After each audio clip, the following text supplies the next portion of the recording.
मेरे दोस्तों, अगर आपको नोवेल पसंद आए तो वीडियो को लाइक कर दो, कमेंट कर दो और मेरे चैनल नोवेल एक्सप्लेनर को सब्सक्राइब कर दो ताकि आपको नया वीडियो तुरंत मिल सके। उसने सहज ही नाक से एक गहरी सांस खींची, मानो उसके फेफड़े उसका नाम इस तरह सुनने के लिए तैयार ही न हों। मैं तुम्हारी सांसें सुन सकता हूँ, उसने अपनी बात जारी रखी। उसकी आवाज़ सहज, गहरी और बेबाक मर्दाना थी।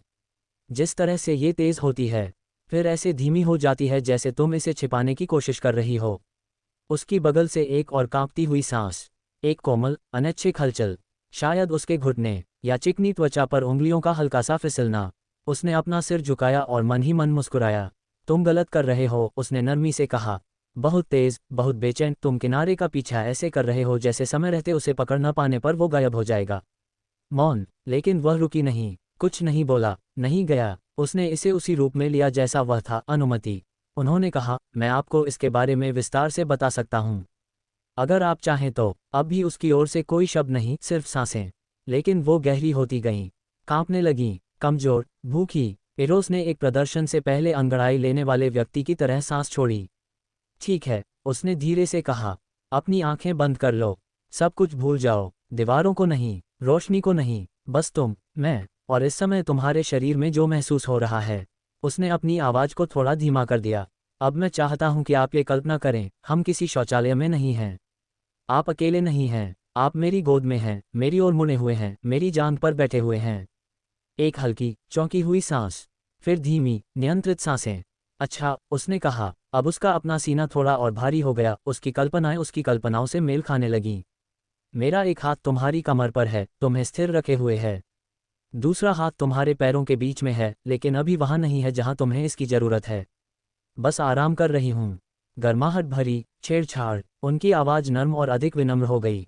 तुम्हें एहसास हो रहा है ना कि तुम कितनी गीली हो। मुझे पता है तुम्हें हो रहा है।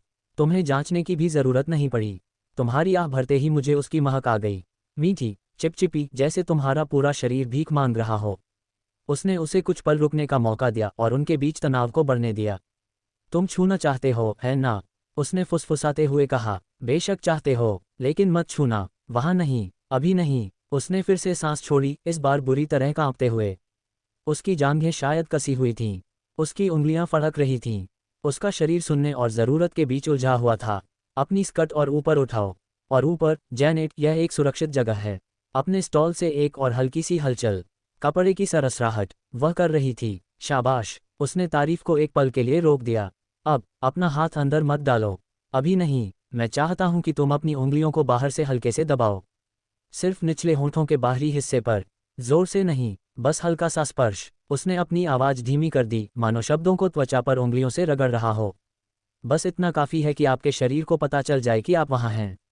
जैसे आप अपने शरीर पर मेरा नाम उकेर रहे हों। एक और कांपती हुई सांस, इस बार तेज, और फिर एक हल्की सी आह, मुश्किल से सुनाई देने वाली। ये रहा, उसने फुसफुसाते हुए कहा। बिल्कुल यहीं, यहीं से शुरुआत करते हैं। अब तक उसकी सांसें भी गहरी, धीमी और अनियमित हो गई थीं। तुम इसे महसूस करते हो, है ना? वह ज़रूरत, वह दर्द, जैसे तुम्हारा पूरा शरीर किसी वास्तविक चीज़ के लिए तड़प रहा हो। उसे देखने की भी जरूरत नहीं थी। वह जानता था कि इस समय वह कैसी दिख रही होगी।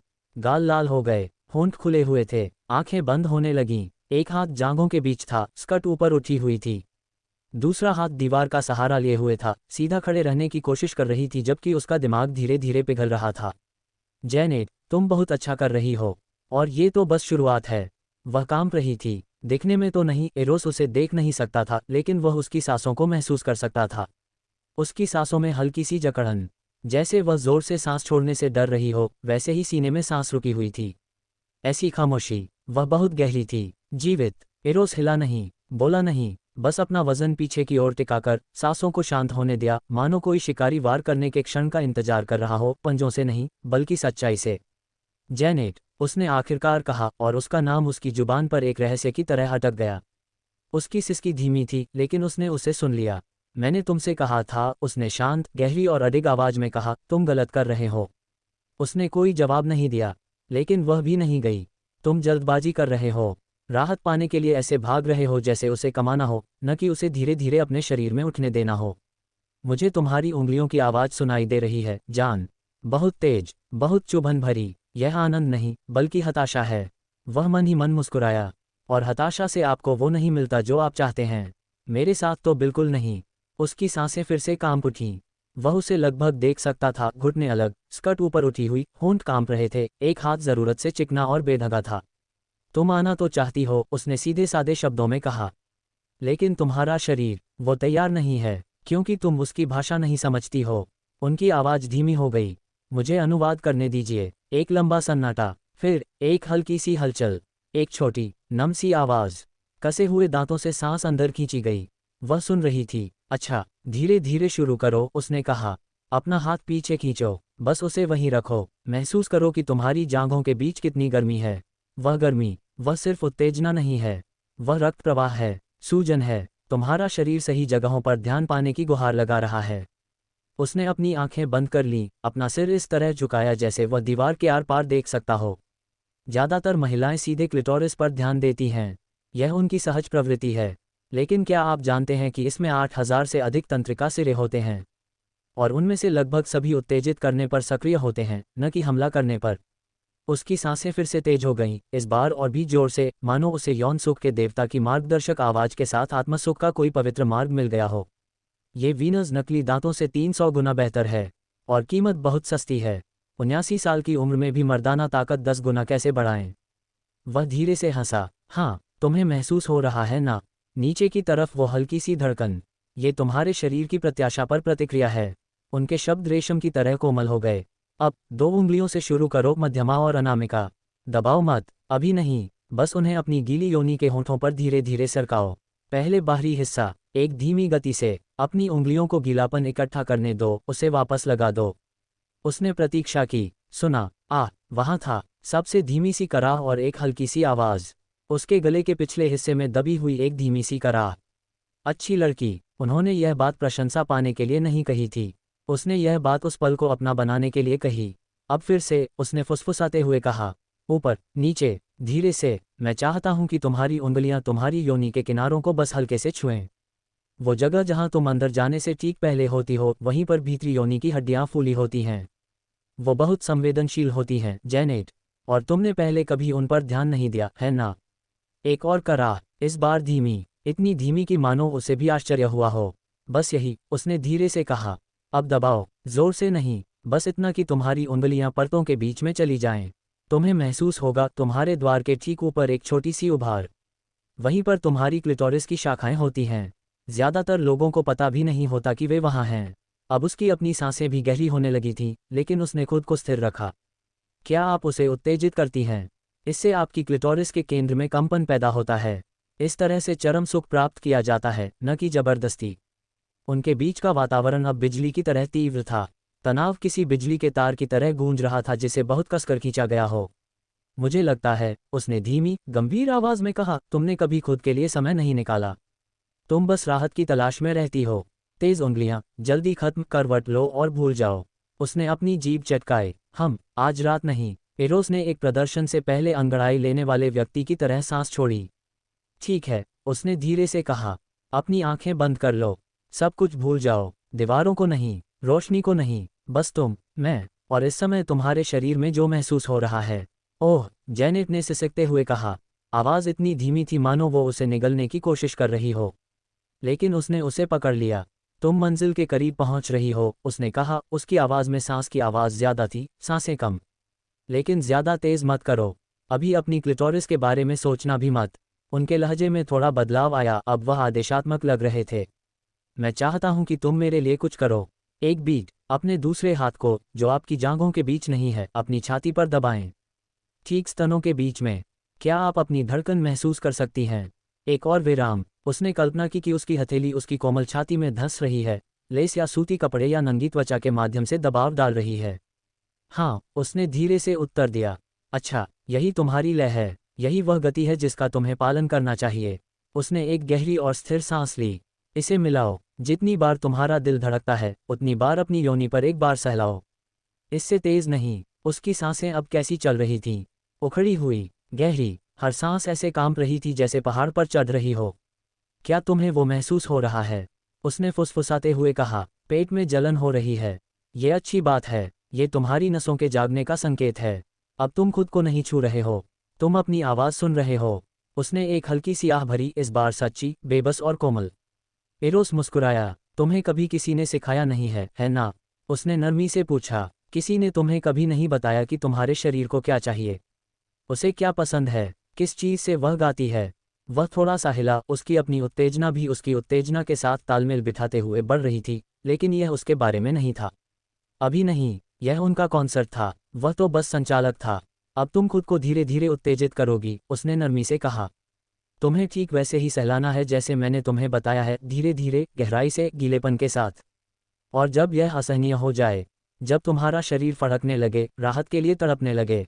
वह रुका। तुम्हें रुकना होगा। वह कांप रही थी, सिर्फ घबराहट से ही नहीं बल्कि गर्मी से भी। उसकी आवाज़ रेशम की तरह आग में लिपटी हुई उसके चारों ओर लिपट रही थी। उसके शब्द महज आवाज़ें नहीं थे, वे उसे खींच रहे थे जैसे अदृश्य धागे उसकी त्वचा के नीचे गड़े हों, उसे किसी ऐसी चीज़ में गहराई तक खींच रहे हों जिसका वह नाम भी नहीं ले सकती थी।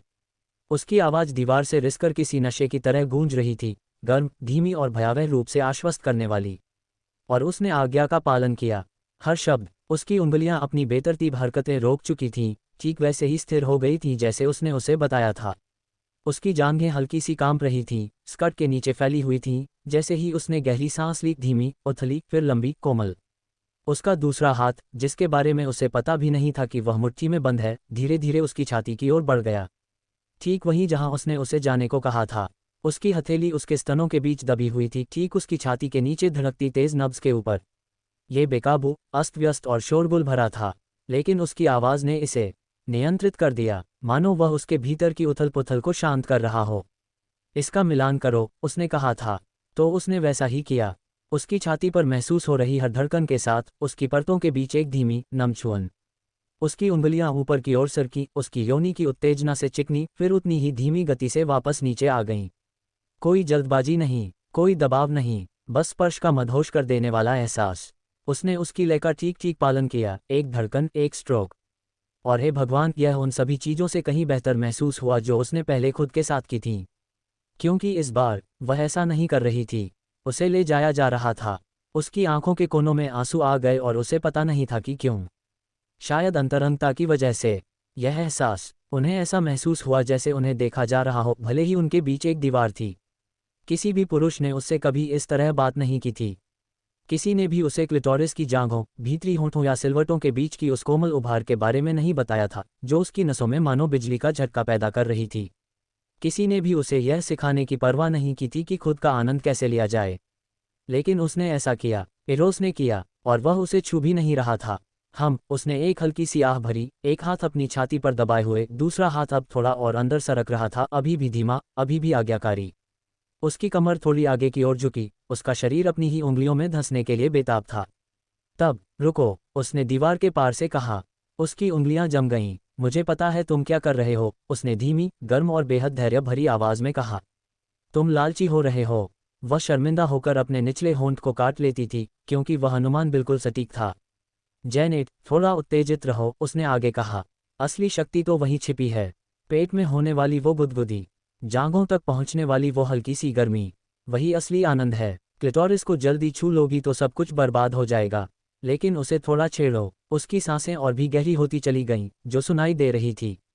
उद्धरण चिन्ह डॉट डॉट डॉट। और मैं वादा करता हूं, आपका शरीर पहले से कहीं अधिक उत्तेजित हो जाएगा। इससे पहले कि वह अपनी बात को रोक पाती, उसके होंठों से एक हल्की सी सिसकी निकल गई। उसकी उंगलियां चिकनी थीं, थोड़ी कांप रही थीं, बस अपने शरीर पर टिकी हुई थीं, और ऊपर की ओर सरकने के लिए तड़प रही थीं। उसने सिर हिलाकर सहमति दी, हालांकि वह उसे देख नहीं सकता था। बोल दो, उसने नरमी से आदेश दिया। उसके होंठ सूखे हुए खुले।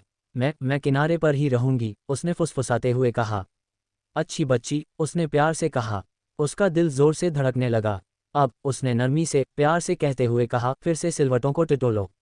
क्लिटोरिस के ठीक नीचे उस जगह को ढूंढो जहां बाहरी होंठ अलग होते हैं और त्वचा कागज की तरह पतली लगती है। संवेदनशील है ना? वहीं क्लिटोरिस का आवरण नीचे लिंग से मिलता है। वहीं सहलाओ, हल्के से, पंख की तरह कोमल। उसने अनुसरण किया, और भगवान की कृपा से वह सही था। अपनी भावनाओं को रोक पाने से पहले ही उसके मुंह से एक कराह निकल गई। उसके घुटने थोड़े लड़खड़ा गए, जांघें कांपने लगीं। उसके पेट में वही दबाव फिर से लौट आया, अधिक गहरा, अधिक तीव्र, लेकिन फिर भी बस पहुंच से थोड़ा बाहर। क्या तुम्हें वो बिजली महसूस हुई? उसने पूछा। उसने सिर हिलाया। हाँ, उसने धीमी आवाज़ में कहा। मैं चाहता हूँ कि तुम तब तक वहीं खेलते रहो जब तक तुम्हारी जांघें कांपने न लगें। उसने अपने निचले होंठ को दांतों से दबाया और ठीक वैसा ही किया। एक स्पर्श, फिर दूसरा। हर स्पर्श से उसके पेट में गर्मी की लहर दौड़ती जा रही थी। उसका शरीर अब गिड़गिड़ा रहा था, हर कोमल स्पर्श के साथ उसकी मांसपेशियां कसती जा रही थीं। उसे ऐसा लग रहा था जैसे कोई गुब्बारा बहुत ज्यादा खींच गया हो और फटने से ठीक पहले हवा में तैर रहा हो। और पूरे समय वह चुप रहा, उसकी जरूरत को बढ़ने देना। बाकी की कल्पना उसने अपने मन में कर ली, अपनी उंगलियों की जगह उसकी उंगलियों की कल्पना करते हुए। उसकी आंखें उसे बिखरते हुए देख रही थीं। उसके हाथों की जगह उसके हाथ, उसके कान में उसकी आवाज़, उसकी गर्दन पर उसके होंठ, उसकी त्वचा पर उसकी गर्म सांसें। जब वह फुसफुसाया, अभी नहीं। उसकी कमर एक झटके से ऊपर उठी और वह इतनी करीब थी कि लगभग रो पड़ी। एरोस, उसने हौंफते हुए कहा। उसने दीवार के पार से गुनगुनाया, बिल्कुल शांत भाव से। क्या मैं अपनी क्लिटोरिस को छू सकती हूँ? वह एक पल के लिए चुप हो गया। फिर, क्या तुम आना चाहती हो, जैनेट? हाँ, उसने सिसकते हुए कहा। क्या तुम चाहते हो कि मैं तुम्हें ऐसा करने दूं? जी हाँ, कृपया कृपया। और फिर उसकी आवाज़ आई, जो अब और भी गंभीर थी। आदेशात्मक। तो फिर मुझसे ठीक से विनती करो। एरोस। उसकी आंखें बंद थीं, उसका शरीर बेजान था, लेकिन उसकी आवाज़ अब भी सुनाई दे रही थी। कृपया अंदर आएं। उसका पूरा शरीर अब एक बिजली के तार की तरह संवेदनशील हो गया था। उसकी हर नस, त्वचा का हर इंच, उसकी जांघों की हर मांसपेशी ऐसे कांप रही थी मानो वह उसे सहारा देना भूल गई हो। किनारा सिर्फ करीब ही नहीं था, वह अंदर से बाहर की ओर दबाव डाल रहा था, उसकी नाभि के पीछे तूफान की तरह धड़क रहा था। और फिर भी, उसने उसे वह चीज़ नहीं दी थी। एरोस की आवाज़ शांत थी, इतनी शांत जैसे कि वह खुद वह व्यक्ति नहीं था जिसने केवल शब्दों से उसे विक्षिप्त कर दिया था। जैनेट, उसने दीवार के पार से कहा, उसकी आवाज़ इतनी गहरी थी कि उसके सीने में कंपन पैदा कर रही थी। क्या तुम्हें लगता है कि तुम अभी चरम सुख पाने के लायक हो? उसके होंठ खुले, कोई शब्द नहीं निकला, बस एक हताश सी कराह। अपनी आवाज़ उठाओ, उसने आदेश दिया। अगर तुम्हें रिहाई चाहिए, तो इसके लिए गिड़गिड़ाओ। उसकी उंगलियां अब भी धीरे धीरे, बेरहमी से उसकी क्लिटोरिस के ठीक नीचे की संवेदनशील त्वचा पर गोल गोल घूम रही थीं, जहां उसने उसे ध्यान केंद्रित करने के लिए कहा था। वह बिना अनुमति के सूजी हुई त्वचा को छूने की हिम्मत नहीं कर रही थी। लेकिन अब दर्द फैल रहा था, उसके पेट से लेकर जांघों तक गर्मी की लहर दौड़ रही थी। वह अब स्थिति पर नियंत्रण होने का दिखावा भी नहीं कर सकती थी। मुझे मुझे करना ही होगा, उसने धीमी आवाज में कहा। कृपया कृपया। क्या? मैं आना चाहता हूँ। इसे ऐसे कहो जैसे तुम सच में ऐसा कहना चाहते हो। मैं चरम सुख पाना चाहती हूँ, उसने फिर से कहा, अब और जोर से। उसकी आवाज़ कर्कश थी, किनारों से फट रही थी। उसकी आंखें कसकर बंद हो गईं और उंगलियां कांपने लगीं। तुम चाहते हो, उसने रेशम की तरह कोमल और उतनी ही तीखी आवाज में दोहराया। लेकिन तुमने इसे कमाया नहीं है। मैंने वही किया जो आपने कहा था। मैंने आपके हर एक शब्द का पालन किया, उसने फुसफुसाते हुए कहा, उसकी आवाज़ जरूरत से भर आ गई थी। और मुझे तुम पर गर्व है, प्रियतमा, उसने कहा, उसकी आवाज़ आखिरकार नर्म पड़ गई, लेकिन इतनी भी नहीं कि वह हार मान ले। लेकिन स्खलन की इच्छा होना और उसकी ज़रूरत होना एक ही बात नहीं है। क्या आपको इसकी ज़रूरत है, जैनेट? वह ज़रा भी नहीं रुकी। हाँ हाँ भगवान, हाँ। तो फिर भीख मांगो। उसने गहरी सांस ली और खुद को मजबूर करके वो शब्द कहे, न चुपचाप, न छुपाकर। कृपा करके मुझे चरम सुख प्राप्त करने दो, उसने कहा। हे प्रेम, कृपा करके। मैं कुछ भी करूंगी, मुझे इसकी बहुत ज़रूरत है, कृपा करके, कृपया। उसका शरीर कांप उठा, उसकी जांघें आपस में कस गईं, लेकिन उसने उन्हें फिर से खोल दिया, पूरी तरह से चौड़ी और असुरक्षित। मुझे बहुत दर्द हो रहा है, वह सिसकते हुए बोली। बहुत तकलीफ हो रही है। मैं अब और बर्दाश्त नहीं कर सकती, कृपया, बस एक शब्द कह दीजिए, बस मुझे। स्टॉल के दूसरी तरफ एरोस ने आह भरी, और वह आवाज़ उसके अंदर किसी कन्फेशन बूथ में गरजने वाली बिजली की तरह गूंज उठी। बेचारी तुम, उसने धीरे से कहा। मेरे लिए कांप रही हो, है ना? हाँ, उसने फुसफुसाते हुए कहा। तुम पूरी तरह भीगी हुई हो। तुम सूजी हुई हो। तुम चरम सीमा पर हो। वह अपनी इच्छा को बढ़ा रहा था, फिर वह एक युद्ध देवता के हथौड़े की तरह अचानक प्रकट होगी और उसे जोर से प्रहार करेगी। आनंद से भरी हुई। मैं हूँ, कृपया। तुम्हारी उंगलियां वही हैं, तुम्हारी क्लिटोरिस के ऊपर मंडरा रही हैं, मेरे कहने का इंतजार कर रही हैं। कृपया कहिए, कृपया। उसने उस चुप्पी को कुछ पल और बनाए रखा, और इससे वह कांप उठी। उसकी उंगलियां अपनी जगह पर जम गईं। उसके शरीर में तेज धड़कन हो रही थी।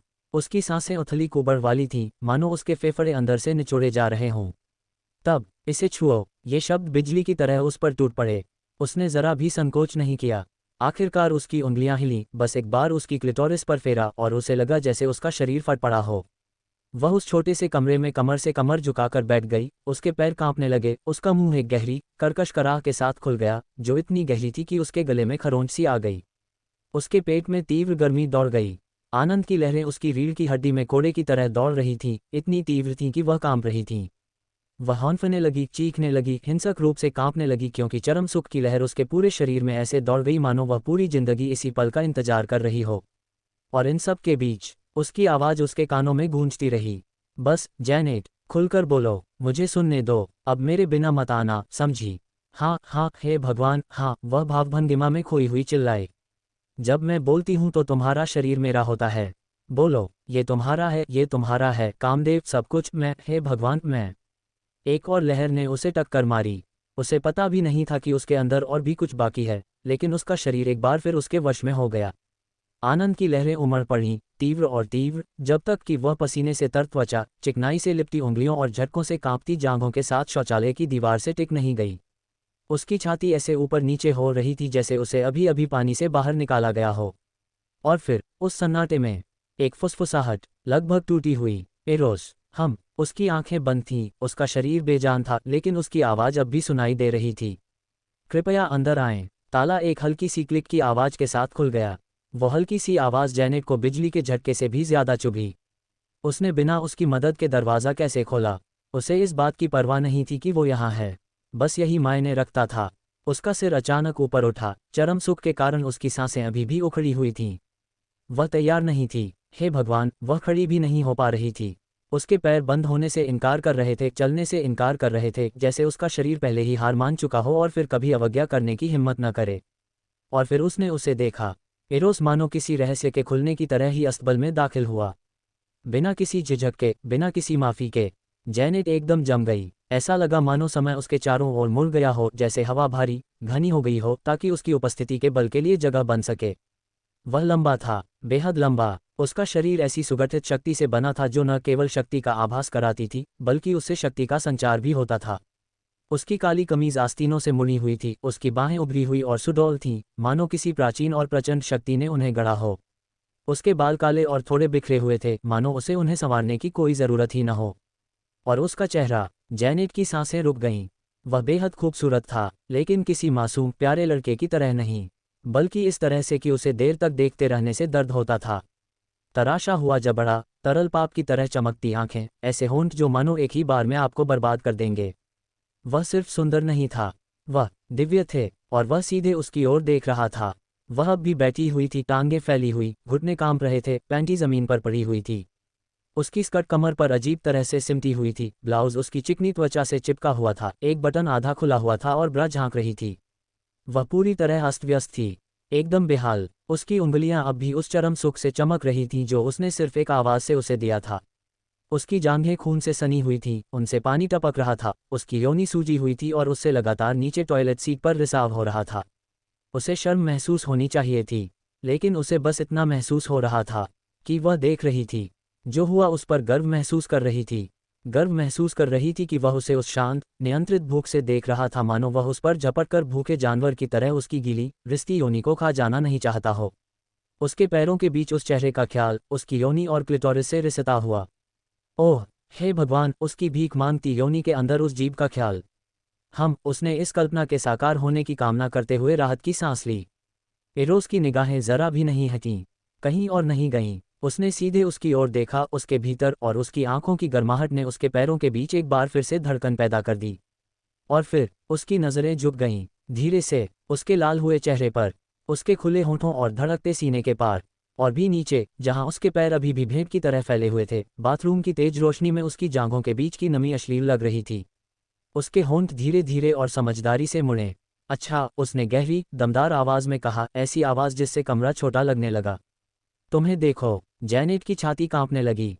वह बोल नहीं पा रही थी, हिल भी नहीं पा रही थी। अभी भी पानी टपक रहा है, वह पास आते हुए धीरे से बोला। हर कदम सधा हुआ था और वह अविश्वास से देखती रही जब उसने एक ही झटके में दरवाजा बंद कर दिया, मानो ताला लगा दिया हो। उसकी सांस अटक गई, उसकी पीठ ठंडी दीवार से और भी जोर से दब गई। उसने अपने पैर बंद करने की कोशिश की, कुछ सहारा पाने की कोशिश की, लेकिन नहीं। उस शब्द ने उसे एकदम स्तब्ध कर दिया। उसकी जांघें एक बार फिर खुल गईं, और भी ज्यादा, ऐसे ही उसने इस पर कोई सवाल भी नहीं उठाया। एरोस धीरे धीरे उसके करीब आया और उसकी परछाई पूरी तरह उस पर पड़ गई। अब वह उसके ऊपर विशालकाय रूप में खड़ा था, एक हाथ स्टॉल के किनारे पर टिका था और दूसरे हाथ की 2 उंगलियों से उसकी ठुड्डी को ऊपर उठा रहा था, जिन पर इत्र और शक्ति की हल्की सी महक आ रही थी। उसके स्पर्श से उसके होंठ कांप उठे। तुम इसी रूप में एकदम परफेक्ट हो, उसने कहा। मेरी बर्बाद, गिड़गिड़ाती छोटी देवी। और पूरी तरह से मेरी। यही वो खूबसूरत औरत थी जिसे उसने शार्लेट की नौकरानी के रूप में देखा था, इतनी आकर्षक कि तब भी वो उसे देखता ही रहता था। लेकिन अब वो यहाँ थी। जैनेट सिसक उठी। उसकी निगाहें एक बार फिर धीरे धीरे उसकी धड़कती, चमकती हुई योनि पर पड़ी, जो खींची हुई और स्पंदित हो रही थी। उसकी योनि से एक बूंद फिसलकर नीचे सीट पर एक कोमल, पापी सी आवाज के साथ टपक रही थी। उसने उसे गिरते हुए देखा। फिर उसने भूख से भरी उस निगाहों से उसके चेहरे की ओर देखा जिससे उसकी सांसें थम सी गईं। भले ही मैंने कम श्रद्धा से बने मंदिर देखे हों, उसने फुसफुसाते हुए कहा। और वे इस बिल्ली की तरह आधे भी चमकदार नहीं थे। उसका सिर सिहरन के साथ पीछे की ओर झुक गया। उसे नहीं पता था कि यह पूजा थी या अपमान। उसे परवाह भी नहीं थी। उसे बस और अधिक चाहिए था। उसे उसकी ज़रूरत थी। वह नीचे झुका, उसका मुंह उसके कान के पास था और उसने कसम खाई कि वह उसकी सांसों की गर्मी को अपने पूरे शरीर में महसूस कर सकती थी। आपने कहा था कि मैं अंदर आ सकता हूँ, उसने धीमी आवाज़ में कहा। उसकी आवाज़ रेशमी और जोशीली थी। जैनेट ने आंखें चौड़ी करके, होंठ खोलकर, बेतहाशा सिर हिलाया। अब उसने अपनी आंखें उसकी आंखों से हटाए बिना कहा, क्या मैं बैठ जाऊं? या पहले तुम्हारे लिए घुटनों पर बैठ जाऊं? कामदेव ने जल्दबाजी नहीं की। वह उसे देखता रहा, सचमुच देखता रहा, जैसे उसके पास दुनिया का सारा समय हो और उस बेहद कामुक महिला के अलावा और कुछ भी मौजूद न हो, जो शौचालय में लेटी हुई थी, पैर प्रार्थना की मुद्रा में फैलाए हुए। योनि से पानी टपक रहा था, मानो वह उसके लिए तड़प रही हो। क्या तुम मेरी योनि चाट सकते हो, एरोस? यह कोई सवाल नहीं था, बल्कि एक वादा था जिसमें हल्का सा आदेश भी छिपा था। हे भगवान, उसे ऐसी औरतें पसंद थीं जो अपनी ताकत जानती हों। और वह जानती थी कि अपनी इच्छा कैसे पूरी करनी है, कम से कम। और फिर वह गिर गया। एक घुटना जोर से टाइल पर लगा जिससे जैनेट चौंक गई। वह हौंफ उठी, क्योंकि किसी तरह यह उसे उस स्थिति से कहीं अधिक अंतरंग लगा, जब वह किसी लालची नौसिखिए की तरह जल्दबाजी में उसके साथ संबंध बना लेता। वह आदमी जो किसी देवता जैसा दिखता था, उसके सामने ऐसे घुटने टेक रहा था मानो वह कोई पवित्र स्त्री हो। मानो उसकी भीगी हुई योनि कोई सिंहासन हो जिसके सामने वह नतमस्तक होना चाहता हो। वह सिसक उठी और वह मुस्कुराया। अच्छा, एरोस ने गहरी और कर्कश आवाज में कहा। अब पीछे मत हटना। उसके हाथों ने उसकी जांघों को मजबूती से जकड़ लिया, हस्तक्षेप से अधिकार जताते हुए, और उसने महसूस किया कि उसका पूरा शरीर उसे प्रतिक्रिया दे रहा है। कूल्हे फड़क रहे हैं, एड़ियां सीट के किनारों में धंस रही हैं। वह पूरी तरह भीगी हुई थी। केवल शब्दों से ही उसने जो आनंद दिया था, उससे वह अभी भी कांप रही थी। और अब उसका मुंह इतना करीब था। उसे अपनी जांघों पर उसकी सांसों की गर्मी महसूस हो रही थी। उसे महसूस हो रहा था कि उसकी सांसें उसकी योनि की चिकनी परतों पर कैसे फैल रही थीं, जैसे ही वह उसकी योनि से रिश्ते हुए वीर्य की मादक गंध को सूंघ रहा था। उसकी आंखें बंद हो गईं। उसकी छाती ऊपर की ओर उठी। उसने अभी तक उसे छुआ तक नहीं था, चखा भी नहीं था। वह बस मंडराता रहा, मानो कोई तूफान आने ही वाला हो। तुम पूरी तरह भीग गए हो, उसने फुसफुसाते हुए कहा।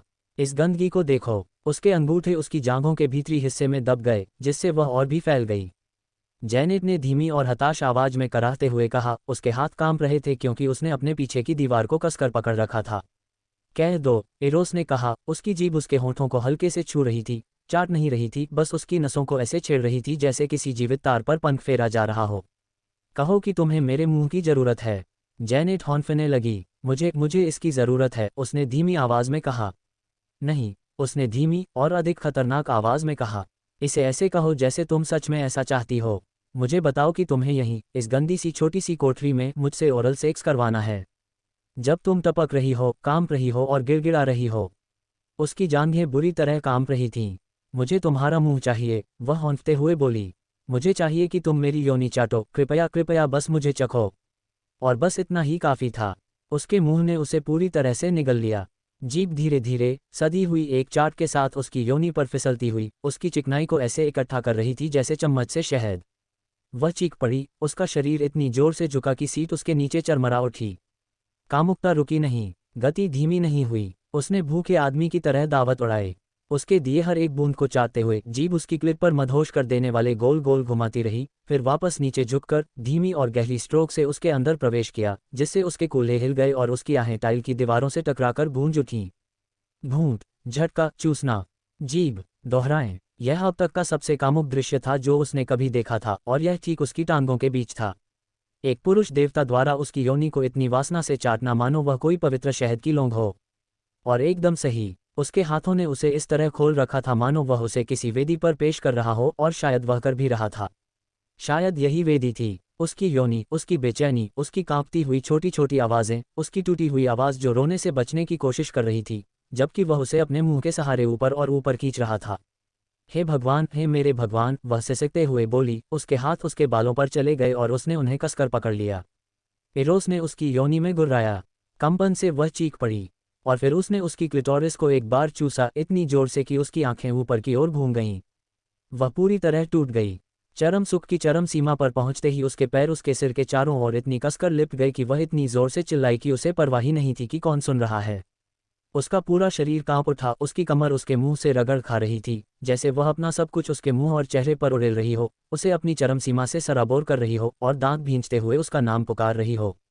वह नहीं रुका, वह चाहता रहा, अब धीरे धीरे, नरमी से, जैसे वह भूकंप के बाद के झटकों का आनंद ले रहा हो।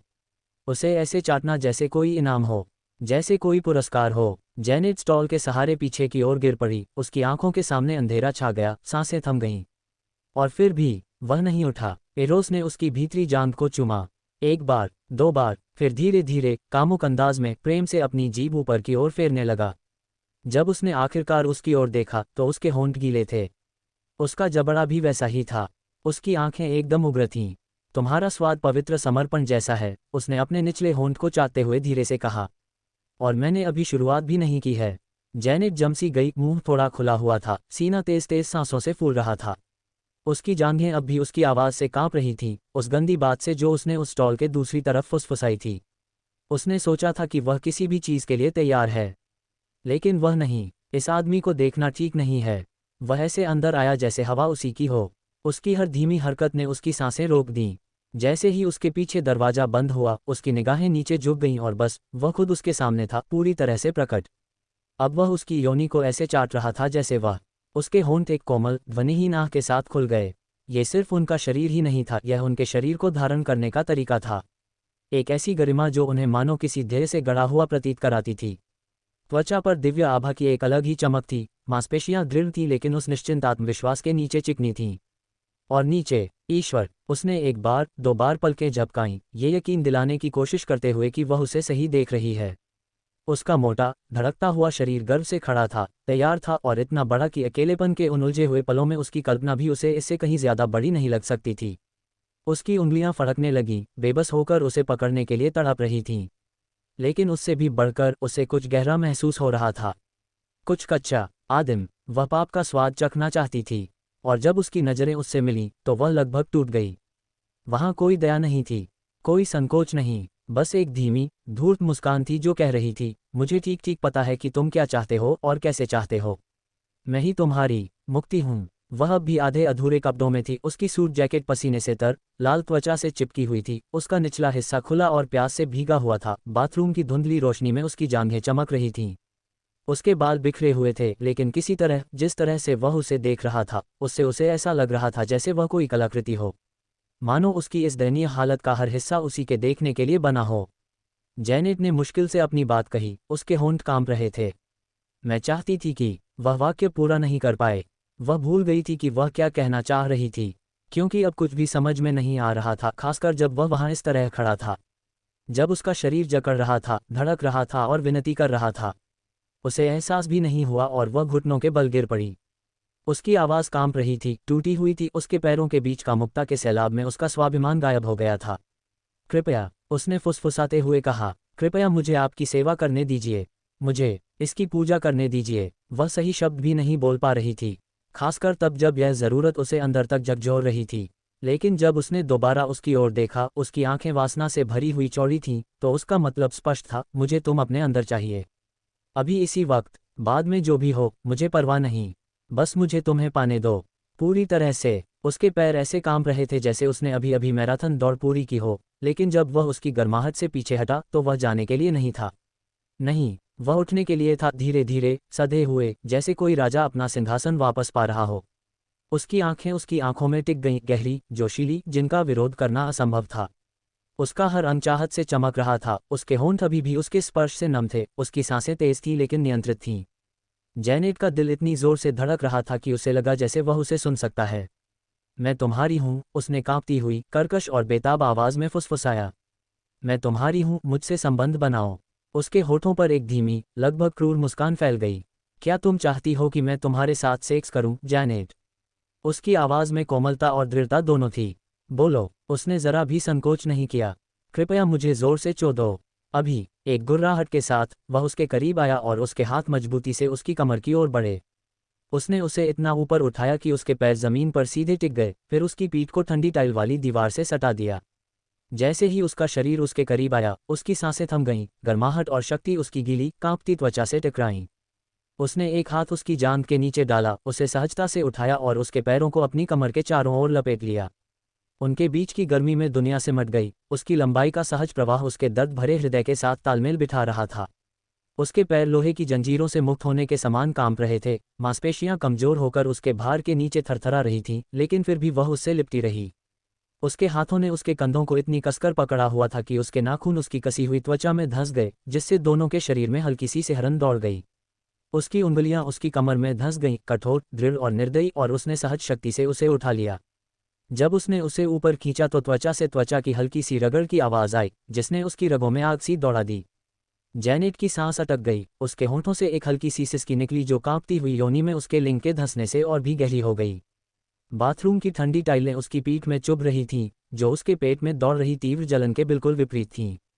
उसने अपना एक पैर उसकी कमर के चारों ओर और कसकर लपेट लिया, उसे और गहराई तक खींच लिया। कूल्हे एक दूसरे से सट गए, उसकी नंगी योनि उसकी अपनी ही बेबसी से चिकनी और चिपचिपी हो गई थी। उसका लंबा, कठोर, मोटा, एकदम परिपूर्ण अंग उसकी भीगी हुई त्वचा से सटा हुआ था। वह उसकी हर उभार, हर नस, हर इंच को अपनी सूजी हुई, संवेदनशील त्वचा पर धीरे धीरे सरकते हुए महसूस कर सकती थी। पहला इंच धीरे धीरे और सोच समझकर अंदर चला गया, और वह हॉर्न थी, तेज और उखड़ी हुई, सनसनी कच्ची और असहनीय थी। उसकी योनि की दीवारें अनायास ही सिकुड़ गईं, चिकनी गर्माहट एक ज्वार की लहर की तरह उस पर छा गई और उसे और गहराई तक खींच लिया। वह एक पल के लिए रुका, उसे सहज होने का समय दिया और खुद भी उसके लिए अपना लिंग तैयार किया, उसकी बाहों में उसकी कंपकंपी महसूस करते हुए। फिर धीरे धीरे उसने और अंदर धकेला, उसे पूरी तरह से भर दिया जब तक कि वह उसके चारों ओर पूरी तरह से फैल नहीं गई, कसी हुई और गीली, एक जीवंत, धड़कती हुई गोद जो सिर्फ उसके लिए बनी थी। वह उसकी योनि को चीर रहा था, उसे उन वर्षों के बंधन से मुक्त कर रहा था। उसे अंदर से इतना बड़ा महसूस हो रहा था जैसे वह दूसरी बार अपनी कौमार्यता खो रही हो। उसे ऐसा लग रहा था जैसे वह बिखर रही हो। जैनेट के हाथ उसके कंधों से फिसलकर उसकी पीठ पर आ गए, उसे उसकी त्वचा से निकलती गर्मी महसूस हो रही थी, हर छोटी सी हरकत के साथ मांसपेशियां फड़क रही थीं। वह हिलने डुलने लगा, पहले धीरे धीरे, हर बार एक सोची समझी चोट थी, उनके बीच एक जोशीला वादा फुसफुसाया जा रहा था।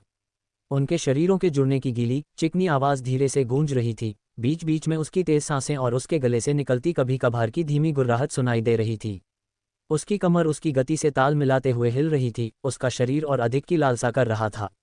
उसके लिंग का गीला घर्षण, जो उसके रस से लथपथ था, उसकी योनि में अंदर बाहर होते हुए उसे मदहोश कर रहा था। उसके लिंग के खुरदुरे, नसों वाले किनारे कोमल, गीले गुलाबी वक्रों से टकरा रहे थे, गर्मी गर्मी से मिल रही थी, संवेदनाओं का एक ऐसा तूफान जो उसे डुबो देने की धमकी दे रहा था।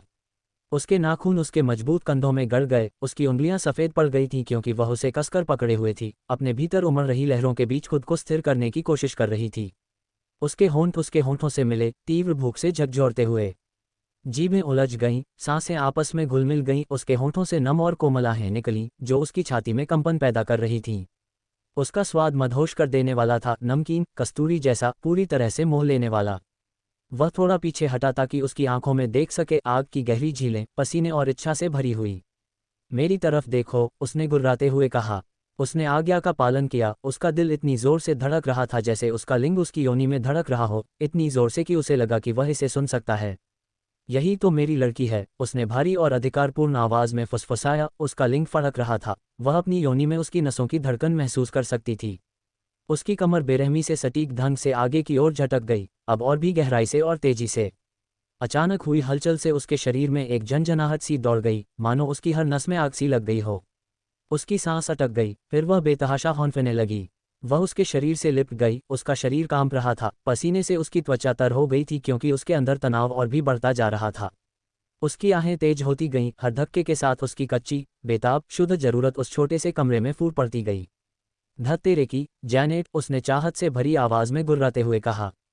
तुम कितनी शानदार हो। वह उससे ऐसे लिपट गई जैसे वह उसकी जीवन रेखा हो। उसकी उंगलियां उसकी गर्दन के पिछले हिस्से के बालों में उलझी हुई थीं।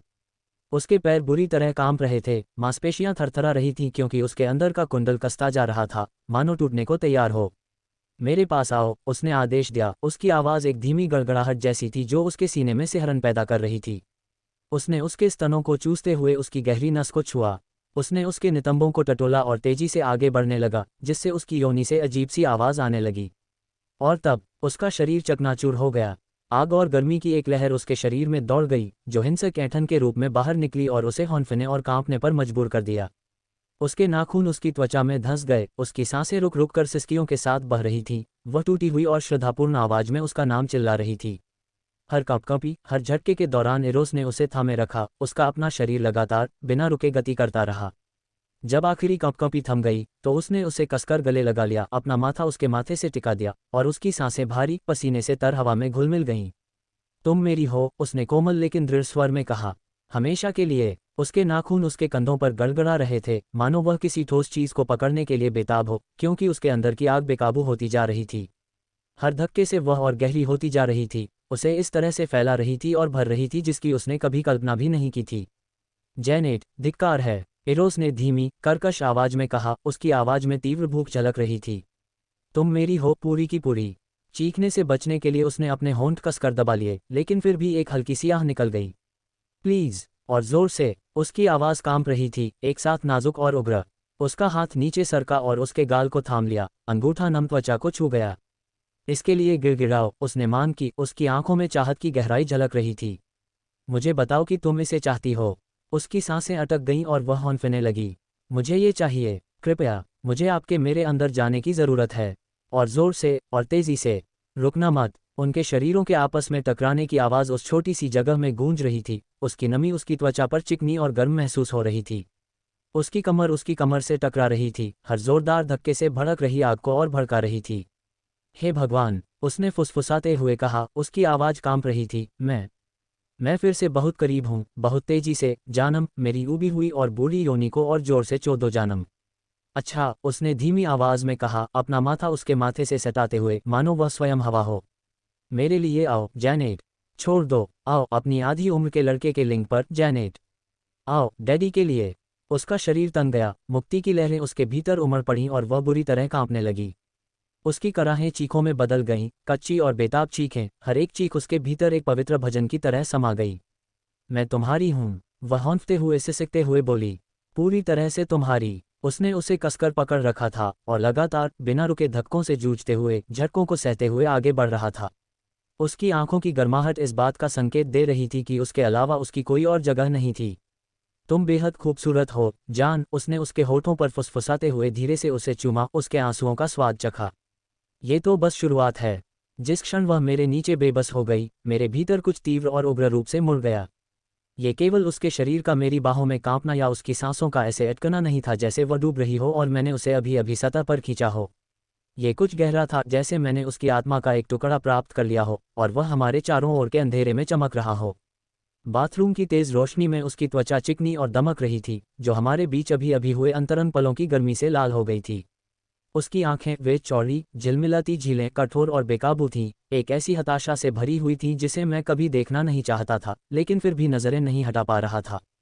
वह मेरी थी, पूरी तरह से मेरी। उसकी हर आह, हर कंपकंपी, हर फुसफुसाती विनती, और मैं उस सब पर अपना अधिकार जमाना चाहता था। जिस तरह से वह मुझसे लिपटी हुई थी, उसके नाखून मेरी त्वचा में गड़ रहे थे, ये सिर्फ जरूरत नहीं थी, ये समर्पण था, पूर्ण और निर्भीक समर्पण। जैसे जैसे मैं उसकी योनि में तेजी से आगे बढ़ता गया, मैंने उसके नितंबों पर अपनी पकड़ और कस ली। हे भगवान, वह इतनी कसी हुई थी कि मुझे स्खलित होने की तीव्र इच्छा हो रही थी, क्योंकि वह मुझे अपने भीतर गहराई तक जकड़ रही थी। मेरी हथेली के नीचे उसकी धड़कन की स्थिर लय महसूस हो रही थी और उसकी धड़कती योनि मेरे द्वारा पूरी तरह से उत्तेजित हो रही थी। मैं एक तूफान था और वह बिजली थी, सुंदर, खतरनाक, और जिसे रोकना असंभव था। जब मैंने उसे अपने करीब खींचा, अपना माथा उसके माथे से लगाया, तो मुझे उसके आंसुओं का नमकीन स्वाद अपने होठों पर महसूस हुआ। वह मेरे लिए किसी पूजा से कम नहीं थी, वह आग की तरह थी और मैं उस पर पूरी तरह मोहित हो चुका था। मैंने धीमी और कर्कश आवाज़ में उससे कहा, ये तो बस शुरुआत है। तुम मेरी हो, जैनेट, हमेशा के लिए। और मुझे अंदर ही अंदर पता था कि वह इसे सुनना, महसूस करना और जीना चाहती थी। क्योंकि यह महज एक क्षण नहीं था। यह मेरे लिए कोई दावा नहीं था। एक वादा था, एक ऐसा युद्ध जिससे हम दोनों कभी पीछे नहीं हटेंगे। डिंग, यौन संबंध पूर्ण हुआ। लक्ष्य, जैनेट। स्थान, सार्वजनिक शौचालय का स्टॉल। उच्च जोखिम बोनस सक्रिय। एसपी विश्लेषण, केवल आवाज़ के माध्यम से प्रलोभन, स्टॉल के जरिए 200 एसपी। निर्देशित हस्तमैथुन आदेश, 230 एसपी। मौखिक प्रभुत्व नियंत्रण, 300 एसपी। सार्वजनिक जोखिम खेल, बाथरूम स्टॉल, 400 एसपी। मुख मैथुन दिया गया, 250 एसपी। योनि मैथुन खड़े होकर, 300 एसपी। एकाधिक ऑर्गेजम, जैनेट, 100 एसपी। पूर्ण सबमिशन उपलब्धि, 400 एसपी। भीख मांगने, पूजा करने की गतिशीलता, 450 एसपी। विशेष बोनस, दीवार के पार, प्रलोभन, जोड़ 200 एसपी। सार्वजनिक भ्रष्टाचार, जोड़ 300 एसपी। केवल आवाज़ वाला चरमोत्कर्ष, जोड़ 250 एसपी। बाथरूम डोमिनेशन, जोड़ 200 एसपी। तत्काल भक्ति, अनलॉक हुई, जोड़ 150 एसपी। कुल कमाई, 3730 एसपी। इसाबेला की ज़रूरतों को पूरा करने के बाद सच कहूँ तो, इसाबेला शब्द का इस्तेमाल बड़े अक्षरों में किया गया है। बाथरूम से बाहर निकलते ही मैंने यौन मुक्ति के उस पूरे दिखावे को भुला दिया। उसकी जगह पीटर कार्टर, खैर उतना ही सामान्य जितना कि लाचेरी के बाथरूम के गलियारे में एक हाई स्कूल के लड़के के शरीर में आकर्षण और विनाश के आनुवंशिक रूप से उन्नत अर्धदेवता दिख सकते हैं। अब भी उतना आकर्षक नहीं, अब भी उतना घातक नहीं कि कोई मुझे कम आंक सके। बस अब मुझ में नरकीय वासना की ऊर्जा की चमक नहीं है। काम पर वापस, क्योंकि हालात, हाँ, ये डीडी के बयान दर्ज कराने से भी ज़्यादा तेज़ी से बिगड़ने वाले हैं। मेरा दिमाग, जो उस समय चरम सुख के बाद की ताजगी और बुद्धिमत्ता से भरा हुआ था और जिसके सामने आइंस्टीन भी वॉलमार्ट के किसी आम कर्मचारी की तरह महसूस करते, अति सक्रिय हो गया। सीधे शब्दों में कहें तो स्थिति एक बड़े पैमाने पर यौन प्रलय की ओर बढ़ रही थी। आइए समीक्षा करें। 3 महिलाएं मेरे चारों ओर ग्रहों की तरह मंडरा रही थीं, मानो वे मेरे गुरुत्वाकर्षण बल की आदी हों। मेडिसन, प्रतिभाशाली, शातिर और पहले से ही क्लाउड में हमारे भविष्य के साम्राज्य के लिए वास्तुशिल्पीय खाके तैयार कर रही है। इसाबेला, भावनात्मक रूप से टूटी हुई और यौन रूप से विवश, बिल्कुल वैसी ही लड़की जिसने मेरे विनम्रतापूर्वक कहने पर अपने पूर्व प्रेमी की कार में आग लगा दी थी। अब जैनेट, और चौथी लड़की, अभी तय नहीं, लेकिन यकीन मानिए वो आ रही है। क्या वो नज़ लूना होगी, या फिर खुद शार्लोट, क्योंकि यकीन मानिए मेरी नज़रें उस हॉट लड़की से हट ही नहीं रही हैं, या फिर कोई और सीईओ। शायद वेलनेस सेंटर और उस एस्कॉर्ट एजेंसी में कोई और ताकतवर शख्स जिसमें मैं शामिल होने वाला था। 1 हफ्ते में 3 महिलाएं। क्या होगा जब 2 हफ्तों में, 1 महीने में, 1 साल में ये सिलसिला बढ़ जाए, या नेटफ्लिक्स पर डॉक्यूमेंट्री का सौदा हो जाए। ऐसा मत मानिए कि सिस्टम मुझे एक सुखद त्रिमूर्ति प्रेम के साथ आराम से जीवन बिताने देगा। नहीं, यह मशीन अराजकता और सैकड़ों लोगों के साथ अय्याशी के लिए बनाई गई थी। ये सफलता को और अधिक जटिलता से पुरस्कृत करती है, ठीक वैसे ही जैसे किसी कामुक एलोन मस्क द्वारा कोड किया गया कोई धांधली वाला वीडियो गेम हो। अगला पड़ाव, मेडिसन द्वारा बताए गए वेलनेस सेंटर, यानी परफेक्ट बोटॉक्स, मोहक आंखों और पति के अहंकार से भी बड़े प्रीनप वाले अमीर महिलाओं के लिए एक हनी ट्रैप। उन्हें थेरेपी नहीं चाहिए थी और वे फोरप्ले को, क्या आप तैयार हैं, पूछना समझती थीं और मिशनरी पोजीशन को सबसे हॉट स्टाइल मानती थीं। ये महिलाएं पूजा चाहती थीं, भक्ति चाहती थीं, पाप को एक ऐसे शैतान देवता जैसे सुंदर लड़के की मुस्कान के साथ परोसा गया, जिसका शरीर अमर, देवता और राक्षस सभी को शर्मिंदा कर दे और उन्हें अयोग्यता में भागने पर मजबूर कर दे। और हाँ, वो एस्कॉर्ट का काम, मेडिसन ने मजाक में कहा था, लेकिन वो चीज़ सच में कमाल की है। लंबे, टैंक किए हुए, वैक्स किए हुए, लूबाउटिन जूते पहने हुए पैर। गर्लफ्रेंड जैसा अनुभव है ना? बिल्कुल, मैं वो कर सकती हूँ। मैं वो गिरी हुई परी बन सकती हूँ जो मैसेज का जवाब देती है, उनका हाथ थामती है और फिर बिस्तर पर उन्हें ऐसे मदहोश कर देती है जैसे लियोनार्डो डिकैप्रियो, लुसिफर, देवी एफ्रोडाइट और एक इंसानी वाइब्रेटर का मिला-जुला रूप हो। हाई-एंड क्लाइंट्स मुझे सिर्फ चाहेंगे ही नहीं, बल्कि उन्हें मेरी ज़रूरत होगी। मैंने पूरा नक्शा देखा, सोने और इच्छा से उकेरी गई एक युद्ध योजना। अकेली सीईओ पत्नियां अपने स्टार्टअप प्रतिद्वंद्वियों की तरह टूट जाने की भीख मांग रही हैं। उन सेनेटरों की दिखावटी पत्नियां जो ये भूल चुकी हैं कि सेक्स के दौरान आंखों से आंखें मिलाने का एहसास कैसा होता है। कोकीन, निराशा और पिता के रुतबे के सहारे पली बड़ी अमीर वारिस। वे मेरे साथ एक ही हवा में सांस लेने के लिए बेहिसाब पैसा देने को तैयार होंगे। लेकिन समस्या यह है, मेरे उन्नत दिमाग ने इसे ऐसे मैप किया जैसे कोई युद्ध रणनीतिकार कोकीन के नशे में हो। ऐसे सीईओ जिन्हें कभी ना नहीं कहा गया, ऐसे राजनेताओं की पत्नियां जिन्हें सालों से किसी ने छुआ तक नहीं। ऐसी सोशलाइट्स जिनके लिए जंगली का मतलब है वाइन का दूसरा गिलास पीना और डॉगी स्टाइल के बारे में सोचना। वे तलाश में आई थीं, सिर्फ सच्चे प्यार की तलाश में नहीं, बल्कि उस चीज़ की तलाश में जो उनके पुरुष उन्हें नहीं दे सकते थे। कुछ आदिम सा, मुझ जैसी किसी की, और वे इसके लिए ऐसे कीमत चुकाने को तैयार थीं जैसे रेशमी चादरों में लिपटी मुक्ति बेची जा रही हो। लेकिन यहीं पर मानवीय पीटर, अंदरूनी संदेह कि वह हमेशा सतर्क आवाज़ की भूमिका सामने आई। अलौकिक आत्मविश्वास के बावजूद 3 महिलाओं को संभालना ओलंपिक स्तर की योजना और सीआईए स्तर की गोपनीयता की मांग करता था। दर्जनों लोगों को संभालना, ये प्रेम जीवन से कहीं अधिक रसद संबंधी युद्ध क्षेत्र जैसा है। अपने सारे अपग्रेड के बावजूद मैं अभी भी पीटर ही हूँ। और पीटर, भगवान उसकी थोड़ी शंकालु बारीकियों पर ध्यान देने वाली आत्मा को आशीर्वाद दे, अच्छी तरह जानता है कि 3 लड़कियों को संभालना पहले से ही आंखों पर पट्टी बांधकर आरी चलाने जैसा है।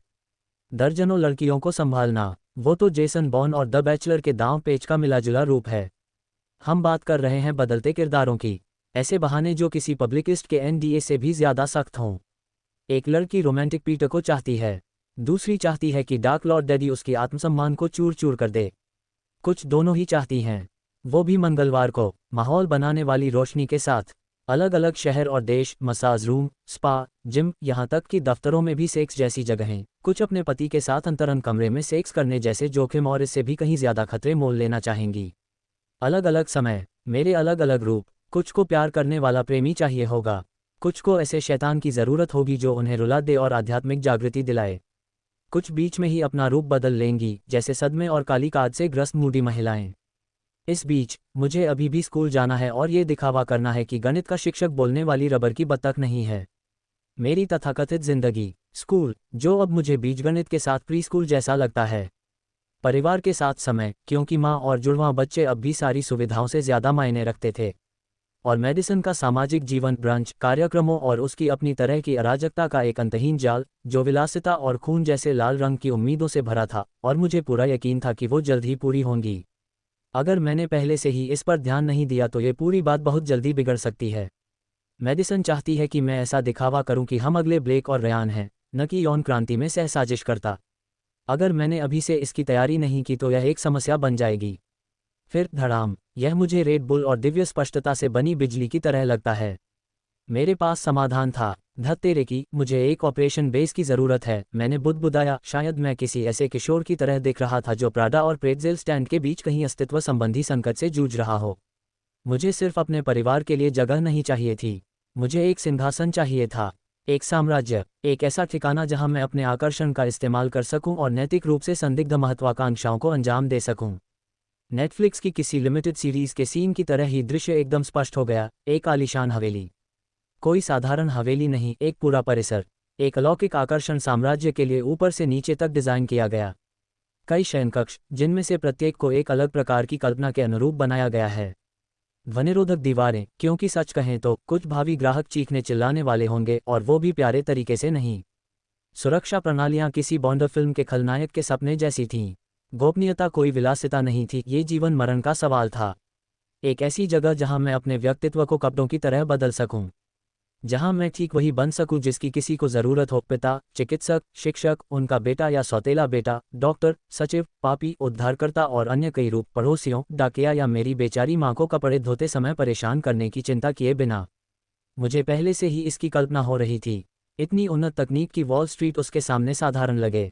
मेरा हैकिंग का सामान, मेरे ट्रेडिंग उपकरण, एक गैराज जिसमें एक साधारण टेस्ला से लेकर एक ऐसी लैम्बोर्गिनी तक सब कुछ है जो क्रिप्टो जगत के लोगों को नाश्ते में खा जाने की गरजती है। कारों से भरा एक गैराज होना जरूरी था, क्योंकि अलग अलग महिलाओं की अपने सपनों के आदर्श पुरुष के बारे में अलग अलग कल्पनाएं होती थीं। शायद एक पूल, क्योंकि सच कहें तो कई खूबसूरत हसीनाओं के साथ पूल में सेक्स करना बेजोड़ है। लेकिन आलीशान घर सस्ते नहीं मिलते। मैं किसी इंस्टाग्राम इन्फ्लुएंसर जिसके पास एक सफल साइड बिजनेस हो जैसी दौलत की बात नहीं कर रही थी। मुझे तो बस बेहिसाब दौलत चाहिए थी। मेरे ट्रेडिंग पोर्टफोलियो, सिस्टम पॉइंट्स और शार्लोट की उदार कंसल्टिंग फीस के बावजूद मेरे पास शायद 2 मिलियन लिक्विड एसेट्स थे। सम्मानजनक, लेकिन किलेबंदी के स्तर के नहीं, साम्राज्य के मुख्यालय के स्तर के नहीं। 79 साल की उम्र में भी मर्दाना ताकत 10 गुना कैसे बनी? यह विनर्स फॉल डेंटल से 300 गुना बेहतर है, और कीमत बहुत अच्छी है।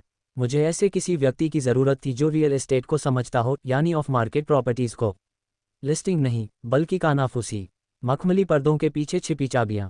और मुझे ऐसे व्यक्ति की ज़रूरत थी जो मुझ पर इतना भरोसा रखता हो कि मैं उससे असंभव की भी मानकर परिणाम की उम्मीद कर सकूं। फिर मैंने उसे देखा, मॉल की भीड़ में ऐसे चीरती हुई जैसे कोई शार्क लूबटन सैंडल पहने हो। पता नहीं वो कहाँ से आ रही थी। Charlotte Thompson. चलने का अंदाज एकदम शिकारी जैसा, हाव भाव, इस मॉल का कुछ हिस्सा और इसमें मौजूद हर कोई मेरा है। शायद वो वापस अपने उस आलीशान वीआईपी स्वीट में जा रही थी जिसे उसने शनेल और सेंट लॉरेंट के बीच छिपा रखा था। बिंगो, शार्लोट ने अभी अभी मेरे साथ $10 लाख का अनुबंध किया था। उसकी कंपनी $8 अरब की, और मैंने एक ही दोपहर में इतनी बचत कर ली थी, मानो मैं लंच ब्रेक में शेयर खरीद बेचकर अपनी किस्मत बदल रहा हूँ। अगर किसी के पास उस तरह का सुरक्षित ठिकाना था जिसकी मुझे ज़रूरत थी, तो वो शार्लोट ही थी, ऐसी महिला जो फर्जी एलएलसी के जरिए आलीशान संपत्तियां खरीदती थी और उन्हें अतिरिक्त पस की तरह संभाल कर रखती थी। और वह अभी भी उद्धार के बाद की कृतज्ञता में डूबी हुई थी। कृतज्ञ अरबपति सबसे अच्छे व्यापारिक साझेदार होते हैं, खासकर वे जो आपके प्रति ऋणी महसूस करते हैं। मैं भीड़ में से ऐसे निकलने लगा जैसे कोई सजे धजे वायरस की तरह। मैं उसके हर कदम पर नज़र रख रहा था और मेरा दिमाग उसी समय अपनी बात कहने का तरीका तैयार कर रहा था, थोड़ा आकर्षण, थोड़ा तर्क, और यह सब इस तरह से बनाया गया था कि वह सपनों में खोए लड़के की बजाय अपना साम्राज्य खड़ा करने वाले युवा देवता की तरह लगे। हे शार्लोट, मुझे एक सेक्स मैंशन खरीदने में तुम्हारी मदद चाहिए। शायद ये सही कदम नहीं होगा। बहुत ही बेबाक, बहुत ही ईमानदार। अगर आप अयाशी के अड्डे जैसी बातें पहले ही बता देंगे तो लोग आपके साम्राज्य में पैसा नहीं लगाएंगे।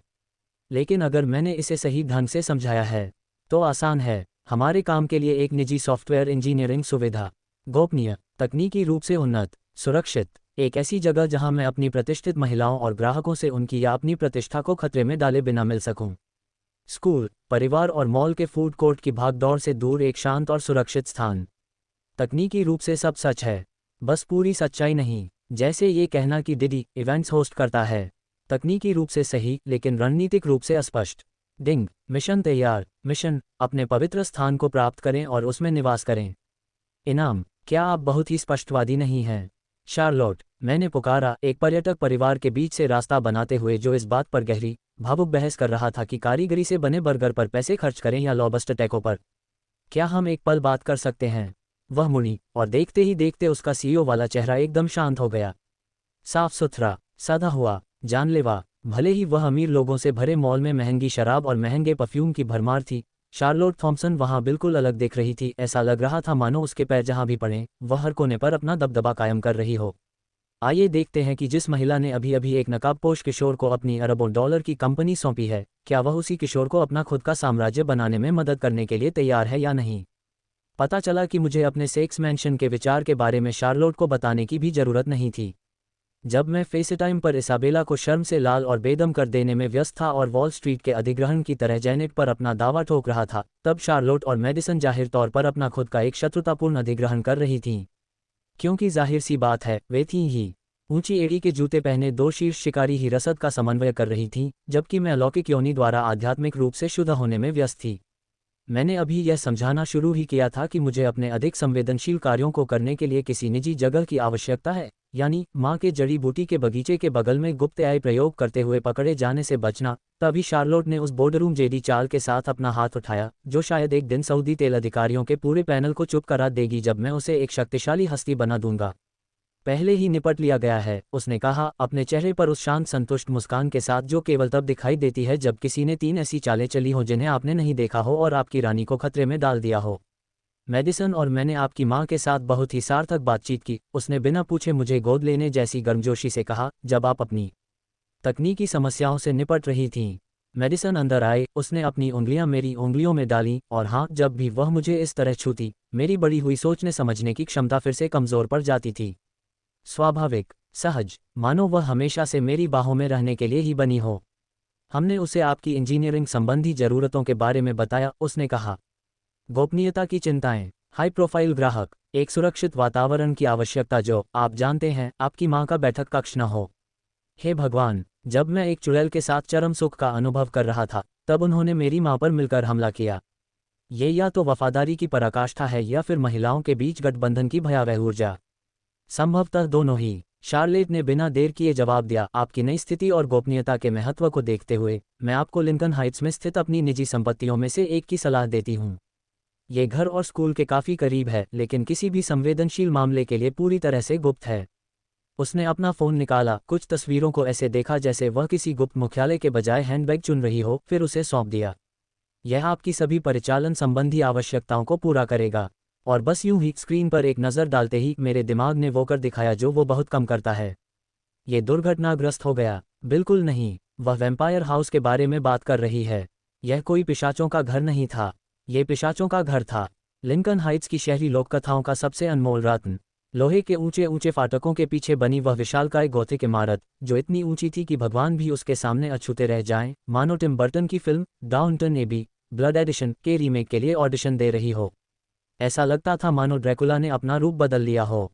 वास्तुकला, मध्ययुगीन स्थान, कैलिफोर्निया के उपनगरीय इलाके के ठीक बीचों बीच, मानो यह 12वीं शताब्दी के रोमानिया से आकर यहाँ बस गया हो और किसी ने इस पर सवाल उठाने की जहमत ही न उठाई हो। वह जगह जिसके बारे में टॉमी कसम खाकर कहता था कि वह पिशाचों के खून की दावतों का अड्डा है। वही टॉमी जिसने एक बार हमें कच्चा मांस खिलाने की कोशिश की थी क्योंकि उसने ऑनलाइन पढ़ा था कि इससे काटने से बचाव होता है। हर बच्चे की इस बारे में अपनी अपनी थ्योरी थी, लेकिन सूर्यास्त के बाद उन दरवाजों के पास जाने की हिम्मत किसी में नहीं थी। मुझे याद है जब मैं 6 से 15 साल की थी, टॉमी और अपनी बहनों के साथ खेलती थी। हम सब पोकेमोन कार्ड की तरह आपस में साजिश की थ्योरीज शेयर करते थे। गेट हमेशा बंद रहते थे, मैदान हमेशा साफ सुथरा रहता था। कोई रहस्यमयी बागवानी दल हर हफ्ते आता था, मानो उन्हें गुप्त भुगतान मिलता हो। किसी को भी अंदर आते नहीं देखा गया। एक भी बत्ती कभी नहीं जलती थी। फिर भी एक भी खरपतवार टेढ़ी मेढ़ी उगने की हिम्मत नहीं करती थी। शार्लोट ने मेरे चेहरे के भाव को पहचान लिया। क्या तुम इस जगह को जानते हो? मैंने धीरे से सिर हिलाया, मेरा दिमाग कुछ सोच नहीं पा रहा था। लिंकन हाइट्स में हर बच्चा इस जगह को जानता है। मेरी आवाज़ ऐसी लग रही थी जैसे मैं किसी स्थानीय मौत की खबर दे रहा हूँ। हम वहाँ से गुजरते थे और एक दूसरे को गेट छूने की चुनौती देते थे। टॉमी ने एक बार हमें बताया था कि पिशाच तहखाने में पीटीए की बैठकें करते हैं। ऐसा लग रहा था मानो ये किसी ड्रैकुला के स्वप्निल सपने से सीधे हवाई जहाज से उठाकर उपनगर में दुर्घटनाग्रस्त होकर गिर गया हो। टॉमी इसे खून खराबे का किला कहता था। उसका कहना था कि तहखाने में पिशाच अजीबोगरीब धार्मिक सभाएं करते थे और चीखती खोपड़ियों के आकार के सोने के प्यालों में शराब पीते थे। उसने बताया कि वे लॉन की घास सिर्फ इसलिए काटते थे ताकि जब वे राजनेताओं और इंस्टाग्राम पर मशहूर चुड़ैलों के साथ पूर्णिमा की रस्में करें तो किसी को शक न हो। मेडिसन जोर से हंस पड़ी। टॉमी, तुम्हारा सबसे अच्छा दोस्त सोचता है कि लिंकन हाइट्स में पिशाच रहते हैं। काश उसे पता होता कि उसकी ज़्यादातर अजीबोगरीब थ्योरी सच्चाई के कितने करीब होती हैं। गाय एक षड्यंत्र सिद्धांतकार है जिसे डिस्काउंट वाले बाउबन्स ढूंढते ढूंढते भी वर्जित ज्ञान मिल जाता है। मैंने माना, टॉमी में बेतुकी बातों को भी इतने मज़ेदार तरीके से समझाने की कला है कि वो सुनने में थोड़ी बहुत विश्वसनीय लगें। जैसे एक बार उसने हमारी गली के आधे से ज़्यादा माता पिता को सूर्यास्त के बाद अपने शीशे ढकने के लिए मना लिया था, क्योंकि उसका मानना था कि परावर्तक कब्जा सिद्धांत जैसा कुछ है। मुझे लगता है मेरी माँ आज भी लहसुन वाले एयर फ्रेशनर इस्तेमाल करती हैं। मेडिसन ने नाक से कुड़ी। रुको, टॉमी ने ये सब मनगढ़ंत कहानी बनाई थी। हाँ, उसने 3 पीटीए माताओं को यकीन दिला दिया था कि रोमानियाई ब्लैक मार्केट वेबसाइट से थोक में लहसुन के हार सस्ते मिलते हैं। मेरी माँ आज भी उसकी वजह से अपनी नाइट शिफ्ट पर जाने से पहले अपने बेडरूम की खिड़कियों पर दोहरी कुंडी लगाती हैं। मैंने उन्हें ये बात तब तक नहीं बताई थी जब तक मुझे ये पता नहीं चल गया कि यह घर असल में क्या था, कि मैं अब भी इस बात पर यकीन करती हूँ। शार्लोट की मुस्कान में उसके दांत साफ दिख रहे थे। अच्छा, अब तुम उन्हें बता सकती हो कि आखिरकार पिशाच यहाँ आ ही गए। हे भगवान, वो मुझे सचमुच का वैम्पायर हाउस दे रही है। जिस किले के बारे में हर बच्चा बचपन से फुसफुसाता था, वह अब मेरा था। अलौकिक पापों और नैतिक रूप से लचीली प्रतिभाओं के मेरे नए अड्डे पर। खून चूसने वाले जीवों के लिए खौफनाक मानी जाने वाली यह जगह अब दुराचार के एक नए चरम पर पहुंचने वाली थी, खून के बिना कुछ अन्य तरल पदार्थों के साथ। टॉमी के खून खराबे वाली पार्टियों के बारे में किए गए चुटकुले गलत नहीं थे। बस उसने यह नहीं सोचा था कि मैं ही उन पार्टियों की मेजबानी करूंगा। लेकिन पिशाचों की जगह मैं होऊंगी एक किशोर जिसके पास अलौकिक शक्तियां हैं, खतरनाक आकर्षण है और महिलाओं को उनके गर्भनिरोधक और उनके पछतावे को भुला देने की क्षमता है। खून नहीं, पसीना, आहें, राज और चकनाचूर आत्मसंयम। बिल्कुल हाँ, वैम्पायर हाउस का नाम बदलने वाला था। नया नाम, नया मास्टर, वही डरावने द्वार, अब अंदर और भी बेहतर चरम सुख का अनुभव मिलेगा। मैंने कहना शुरू किया, फिर रुक गया, क्योंकि आप एक अरबपति सीईओ को ये कैसे समझा सकते हैं कि उसने अभी अभी आपको आपके बचपन के काल्पनिक खलनायक का अड्डा सौंप दिया है। मेडिसन ने ज़रा भी इंतज़ार नहीं किया। उसने मेरा हाथ ऐसे दबाया जैसे उसने कोई चमत्कार कर दिखाया हो। बिल्कुल सही, उसने शरारत भरी आंखों से कहा। एकांत, सुरक्षित, इतना रहस्यमय कि कोई यह सवाल ही नहीं करेगा कि आपके सॉफ्टवेयर इंजीनियरिंग के काम के लिए मजबूत दरवाज़ों और गुप्त क्षेत्रों की ज़रूरत क्यों है। शार्लेट ने शांत और सहज भाव से सिर हिलाया, मानो उसने मुझे किसी बॉन्ड खलनायक के रिटायरमेंट महल की चाबियां यूं ही न सौंप दी हों। ये संपत्ति 3 साल से खाली पड़ी है। इसकी साप्ताहिक देखरेख होती है। पूरी सुरक्षा व्यवस्था है। कई मास्टर स्वीट हैं। कॉन्फ्रेंस स्तर की सुविधाएं हैं। परिवार के आने जाने के लिए पर्याप्त जगह है और इससे आपके पेशेवर छवि पर भी कोई असर नहीं पड़ेगा। कई मास्टर स्वीट्स, निजता की भरपूर व्यवस्था, भव्यता के आवरण में छिपा सम्मेलन स्थल। वह सारी व्यवस्थाओं का ब्यौरा दे रही थी, लेकिन मुझे बस यही सुनाई दे रहा था, किला, मंदिर, साम्राज्य।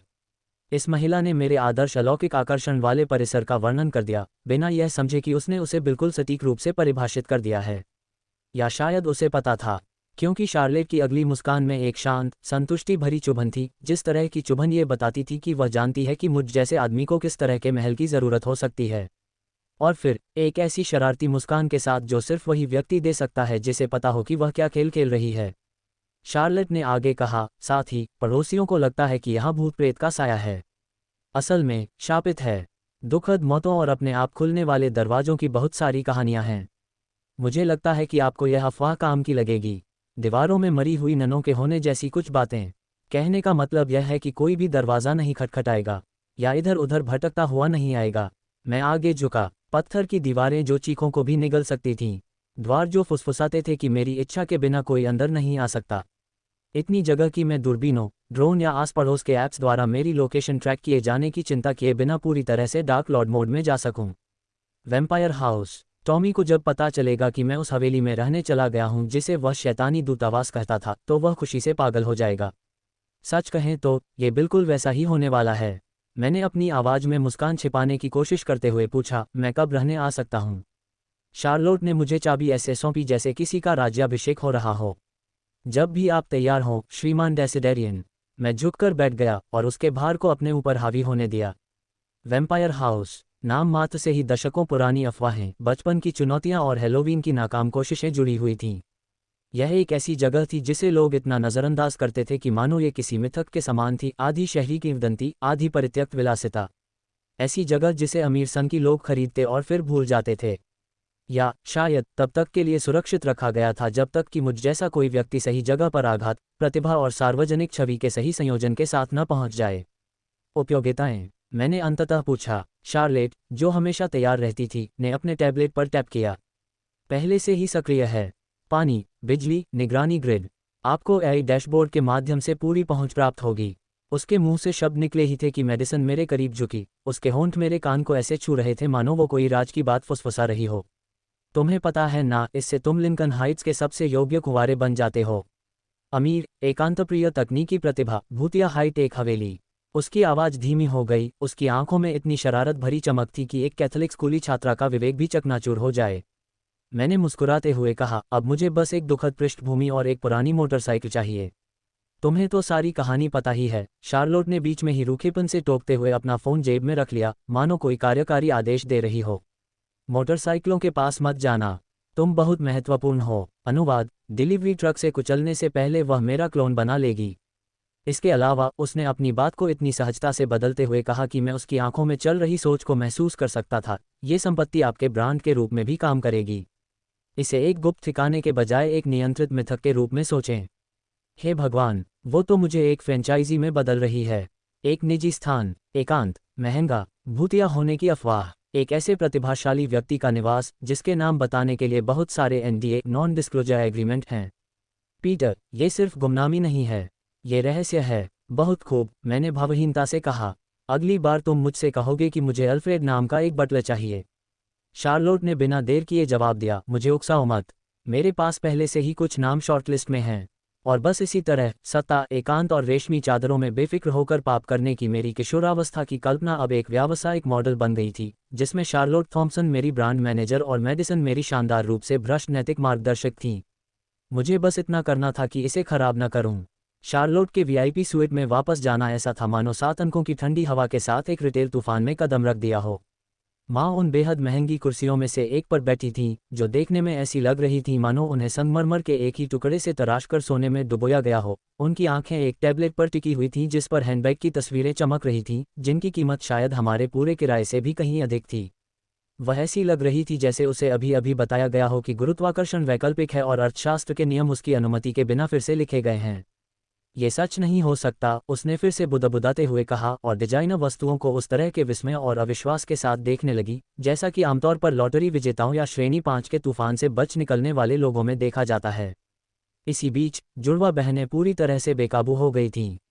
एम्मा उत्साह से लगभग कांप रही थी और उसने एक ऐसी ड्रेस पकड़ी हुई थी जिसकी कीमत हमारी कार से भी कहीं अधिक होगी। दूसरी ओर सारा एक सैन्य रणनीतिकार की तरह व्यवहार कर रही थी जो आक्रमण की योजना बना रही हो और व्यवस्थित रूप से अपने दिमाग में रंग कोडित स्प्रेडशीट के साथ एक पूर्ण कैप्सूल वार्डरोब जैसा कुछ तैयार कर रही थी। मम्मी, इसे देखो, एम्मा ने खुशी से चिल्लाते हुए अपना फ़ोन ऐसे लहराया जैसे वह कोई जादुई छड़ी हो। ये जूते सिर्फ $800 के हैं। ये तो लगभग मुफ्त के पैसे हैं। सिर्फ $800। ये वाक्य मेरे दिमाग में गूंज उठा, कड़वा और अवास्तविक सा। हे भगवान, मेरी अपनी बहन ने $800 को सस्ता बताया। शार्लोट ने तो हमारे परिवार की पैसे की अवधारणा को पूरी तरह से हवा में उड़ा दिया था। रणनीतिज्ञ सारा ने सहमति में सिर हिलाया, लेकिन वह उतनी ही उत्साहित थी। मैं अपने कॉलेज सेमेस्टर के लिए एक कैप्सूल वार्डरोब बना रही हूँ, उसने एक सीईओ के नए उत्पाद लाइन का अनावरण करने जैसी गंभीरता से घोषणा की। उच्च गुणवत्ता वाले कपड़े जो लंबे समय तक चलेंगे और मेरे कॉलेज में दाखिला लेने पर सही प्रभाव डालेंगे। हाँ, दोनों ही जल्द ही कॉलेज में दाखिला लेने वाली थीं। माँ ने मेरी तरफ ऐसे देखा जैसे कमरे में मैं ही अकेला समझदार इंसान बचा हूँ। उनके चेहरे पर चिंता और अविश्वास का मिला जुला भाव था। पीटर, प्यारे, मुझे लगता है तुम्हारी बहनों का दिमाग खराब हो गया है। एम्मा ने मुझसे पूछा कि क्या वह एक बस खरीद सकती है जिसकी कीमत मेरी कार की मासिक किस्त से भी ज्यादा है। अमीरों की समस्याओं में आपका स्वागत है, माँ, मैंने मन ही मन कड़वाहट से सोचा, जहाँ एक हैंडबैग की कीमत किराए से भी अधिक हो सकती है और कोई इस पर ध्यान भी नहीं देता। इससे पहले कि मैं कुछ कह पाती, शार्लोट एक तेजतर्रार अधिकारी की तरह मेरे बगल में आ खड़ी हुई। उसके होठों पर वही जानी मानी सीईओ वाली मुस्कान थी। गाड़ियों की बात हो रही है ना, उसने सहजता से कहा, चलिए लिंडा के लिए एक बेहतरीन गाड़ी ढूंढते हैं। लाचेरी का लग्जरी ऑटोमोबाइल सेक्शन बाकी डीलरों को पुरानी गाड़ियों के शोरूम जैसा बना देता है। वह टैबलेट पर ऐसे स्वाइप कर रही थी जैसे कोई सेनापति चुनाव प्रचार की योजना बना रहा हो। तो लिंडा कार्टर की जीवन शैली के लिए किस तरह की कार उपयुक्त रहेगी? मैंने शोरूम का जायजा ऐसे लिया जैसे मैं कोई हथियार चुन रहा हूं, न कि कार। मेरा दिमाग डीलरों की सूची की तरह तेजी से स्पेसिफिकेशंस पर विचार कर रहा था। सुरक्षा रेटिंग, पुनर्विक्रय मूल्य, रखरखाव लागत और आधी रात को अस्पताल की पार्किंग में हर मॉडल कैसा प्रदर्शन करेगा। ये सिर्फ माँ के लिए कार खरीदने की बात नहीं थी। इसका उद्देश्य एक संदेश भेजना था। उसे कुछ ऐसा चाहिए जो धीरे से कहे, मैंने सफलता हासिल कर ली है, न कि मुझे रात के 3 बजे वालग्रीन्स के पीछे लूट लो। माँ आईसीयू में नर्स हैं और रातों रात लंबी शिफ्ट करती हैं। मैंने चमचमाती धातु की गाड़ियों के बीच ऐसे घूमते हुए कहा जैसे मैं ही उस डीलरशिप का मालिक हूँ। उन्हें कुछ ऐसा चाहिए जो सुरक्षित, भरोसेमंद और इतना आरामदायक हो कि 12 घंटे की लंबी ड्यूटी झेल सके। लेकिन साथ ही यह उन्हें याद दिलाए कि गरीबी के दिन अब खत्म हो चुके हैं, मतलब आधिकारिक तौर पर समाप्त हो गए हैं। मेडिसन दबे पांव मेरे बगल में आकर खड़ी हो गई, मानो उसमें मेरे पिताजी स्की रिजॉर्ट के मालिक हैं वाली ऊर्जा झलक रही हो। अमीरों की भाषा में हम इसे उचित आकांक्षा कहते हैं। आप अपनी शान दिखाना चाहते हैं, लेकिन ऐसा नहीं लगना चाहिए कि आप अचानक अमीर हो गए हैं और आपको दौरा पड़ गया है। बेशक मेडिसन के पास इसके लिए एक शब्द था। उसने शायद 10 साल की उम्र में पोलो के सबक और निजी थेरेपी के बीच इसे सीखा होगा। तुम्हारी माँ दिखावे से ज्यादा गुणवत्ता को अहमियत देती हैं, शार्लोट ने कहा। उसकी उंगलियां एक चिकनी काली सेडान पर ऐसे फिर रही थी जैसे वह अपने प्रेमी को परख रही हो। वह यहाँ ध्यान आकर्षित करने के लिए नहीं है, बस हर चीज़ प्रीमियम चाहिए। बिल्कुल सही, मैंने सिर हिलाया और मर्सिडीज कारों की कतार के सामने ऐसे रुक गया जैसे मैं अपने किसी पसंदीदा बच्चे को चुनने वाला हूँ। उसे ऐसी कार की ज़रूरत नहीं है जो शोर मचाए। उसे ऐसी कार चाहिए जिसे देखकर दूसरे सफल लोग भौहें चढ़ाएं और कहें, हम। वाह। फिर मैंने उसे देखा। GLE, गहरा धात्विक धूसर रंग, पूरी तरह से शालीन, जरा भी अहंकार नहीं। ऐसा लग रहा था मानो ये बर्फ शहर के ट्रैफिक या प्रलय के बीच से भी आसानी से निकल जाए और फिर भी नाश्ते के लिए समय पर पहुंच जाए। सादगीपूर्ण, हाँ, लेकिन इतना प्रभावशाली कि मसी जनरल अस्पताल के सभी नर्सों को देखकर ऐसा लगा जैसे वे कह रहे हों, वाह, किसी की तो तनख्वाह बढ़ गई है। बिल्कुल सही, विलासिता का ऐसा एहसास जिसमें किसी चीज़ की भरपाई करने की भावना बिल्कुल ना हो। GLE, मेडिसन ने मेरी आंखों में चमक देखते हुए कहा। वाह, ये तो कमाल की बात है। ये उन महिलाओं की कार है जो एक पावर कपल बन चुकी हैं, न कि उन महिलाओं की जिन्होंने इससे शादी कर ली। शार्लोट ने चुपचाप सिर हिलाकर सहमति जताई। ऑल व्हील ड्राइव, दुर्घटना सुरक्षा रेटिंग शानदार है। यह उसका ऐसे ख्याल रखेगी जैसे वह अपनी जिंदगी की सीईओ हो। और सच कहें तो वह है भी। मैं देख सकता था, माँ एक और थका देने वाली शिफ्ट से खुद को घसीटते हुए बाहर निकल रही थी, उस धुंधले उदास इलाके में चल रही थी। और वहाँ उसकी कार थी, उन सभी मुश्किलों के लिए एक खामोश चुनौती जिनसे वह अब तक गुजरी थी। एक 4 पहियों वाली याद दिलाती हुई गाड़ी की अब उसे दुनिया से जगह के लिए भीख नहीं मांगनी पड़ेगी। उसे एक भयंकर तूफान की तरह महसूस करने का हक है, न कि अपने ही जीवन में एक साधारण किरदार बनकर रह जाने का। और हाँ, मैंने मुस्कुराते हुए कहा, इसमें इतनी जगह है कि जब वो मुझे परिवार के साथ रोड ट्रिप पर जाने के लिए मजबूर करे तो मुझे कोई परेशानी न हो। लेकिन साथ ही ये इतनी स्टाइलिश भी है कि डेट पर पहुंचने पर मुझे अंदर से घुटन महसूस नहीं होगी। मेडिसन हंस पड़ी। वाह, अपने अहंकार का ख्याल रखना आपकी कितनी उदारता है। क्या आप भविष्य में होने वाली परेशानियों के बारे में भी सोचते हैं? अरे, विरासत की योजना बनाना महत्वपूर्ण है। अगर मैं एक साम्राज्य बना रहा हूं तो मैं नहीं चाहता कि मेरी मां पुरस्कार समारोह में 2007 की सिविक कार में आए, जिसकी आवाज़ ऐसी लगती है जैसे वह राक्षसों को बुला रही हो। क्योंकि किसी आकर्षक, रहस्यमय उत्तराधिकारी की छवि को इससे ज़्यादा खराब कुछ नहीं कर सकता कि आपको एक ऐसी कार में छोड़ा जाए जो जिप टाई और प्रार्थना के सहारे टिकी हो। शार्लोट पहले से ही बिल में दिख रही जीएलई को ऐसे घूर रही थी मानो वह डीलरशिप की आत्मा को भी खरीद ले। शायद वह फाइनेंसन का ऐसा तरीका सोच रही थी जिससे लगे कि उसने कोई छोटा मोटा पौधा खरीदा है। ये कारगर है, शार्लोट ने स्पष्ट और आत्मविश्वास से कहा। यह बिना किसी से मान्यता मांगे ये बताता है, मैं सफल हूँ। यह उन लोगों के लिए एकदम सही है जो मेहनतकश जीवन की कठिनाइयों से निकलकर आराम की जिंदगी की ओर बढ़ रहे हैं, बिना लुई वुइटन की नकल करने वाले की तरह दिखने के। वह और मेडिसन धीरे धीरे डिज़ाइन से जुड़ी अपनी बातों में मशगूल हो गईं, गर्म चमड़े के इंटीरियर, सुरक्षा रेटिंग और भाव विवरण जिनकी गणना मैंने 10 बार घर बदलने के बाद पहले ही कर ली थी। इस बीच मेरा दिमाग पहले ही हाईवे पर उनसे आगे निकल चुका है। क्योंकि यह कार, ये तो प्रस्तावना थी, आज तो ये मेरी माँ की मर्सिडीज़ है। कल ये वैम्पायर हाउस में मेरा भूमिगत बेड़ा होगा। हर मनोदशा के लिए एक, हर मुखौटे के लिए एक, हर मिशन के लिए एक।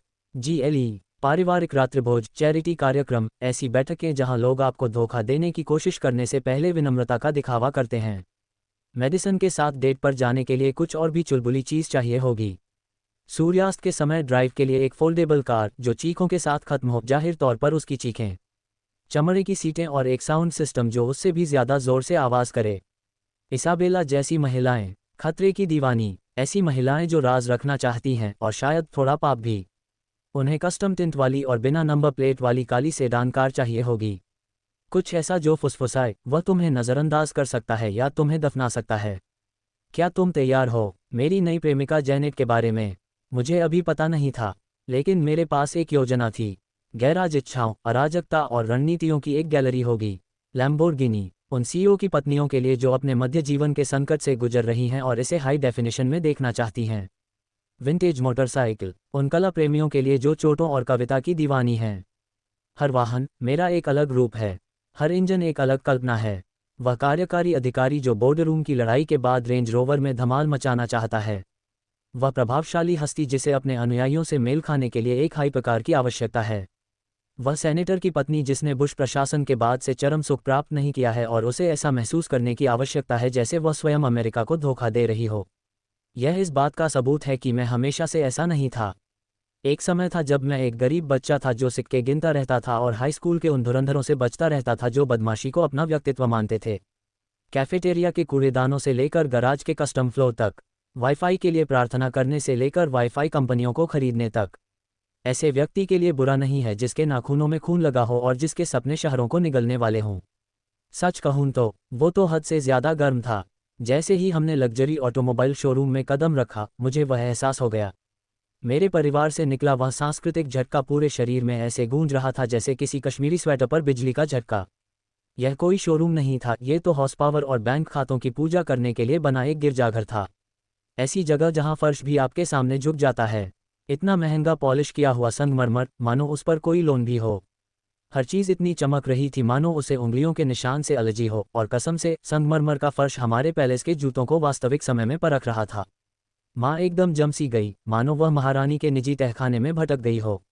एक नर्स होने के नाते उसके दिमाग ने तुरंत हर चीज़ की कीमत लगाने की कोशिश की, लेकिन नाकाम रही और वह चुपचाप घबरा गई।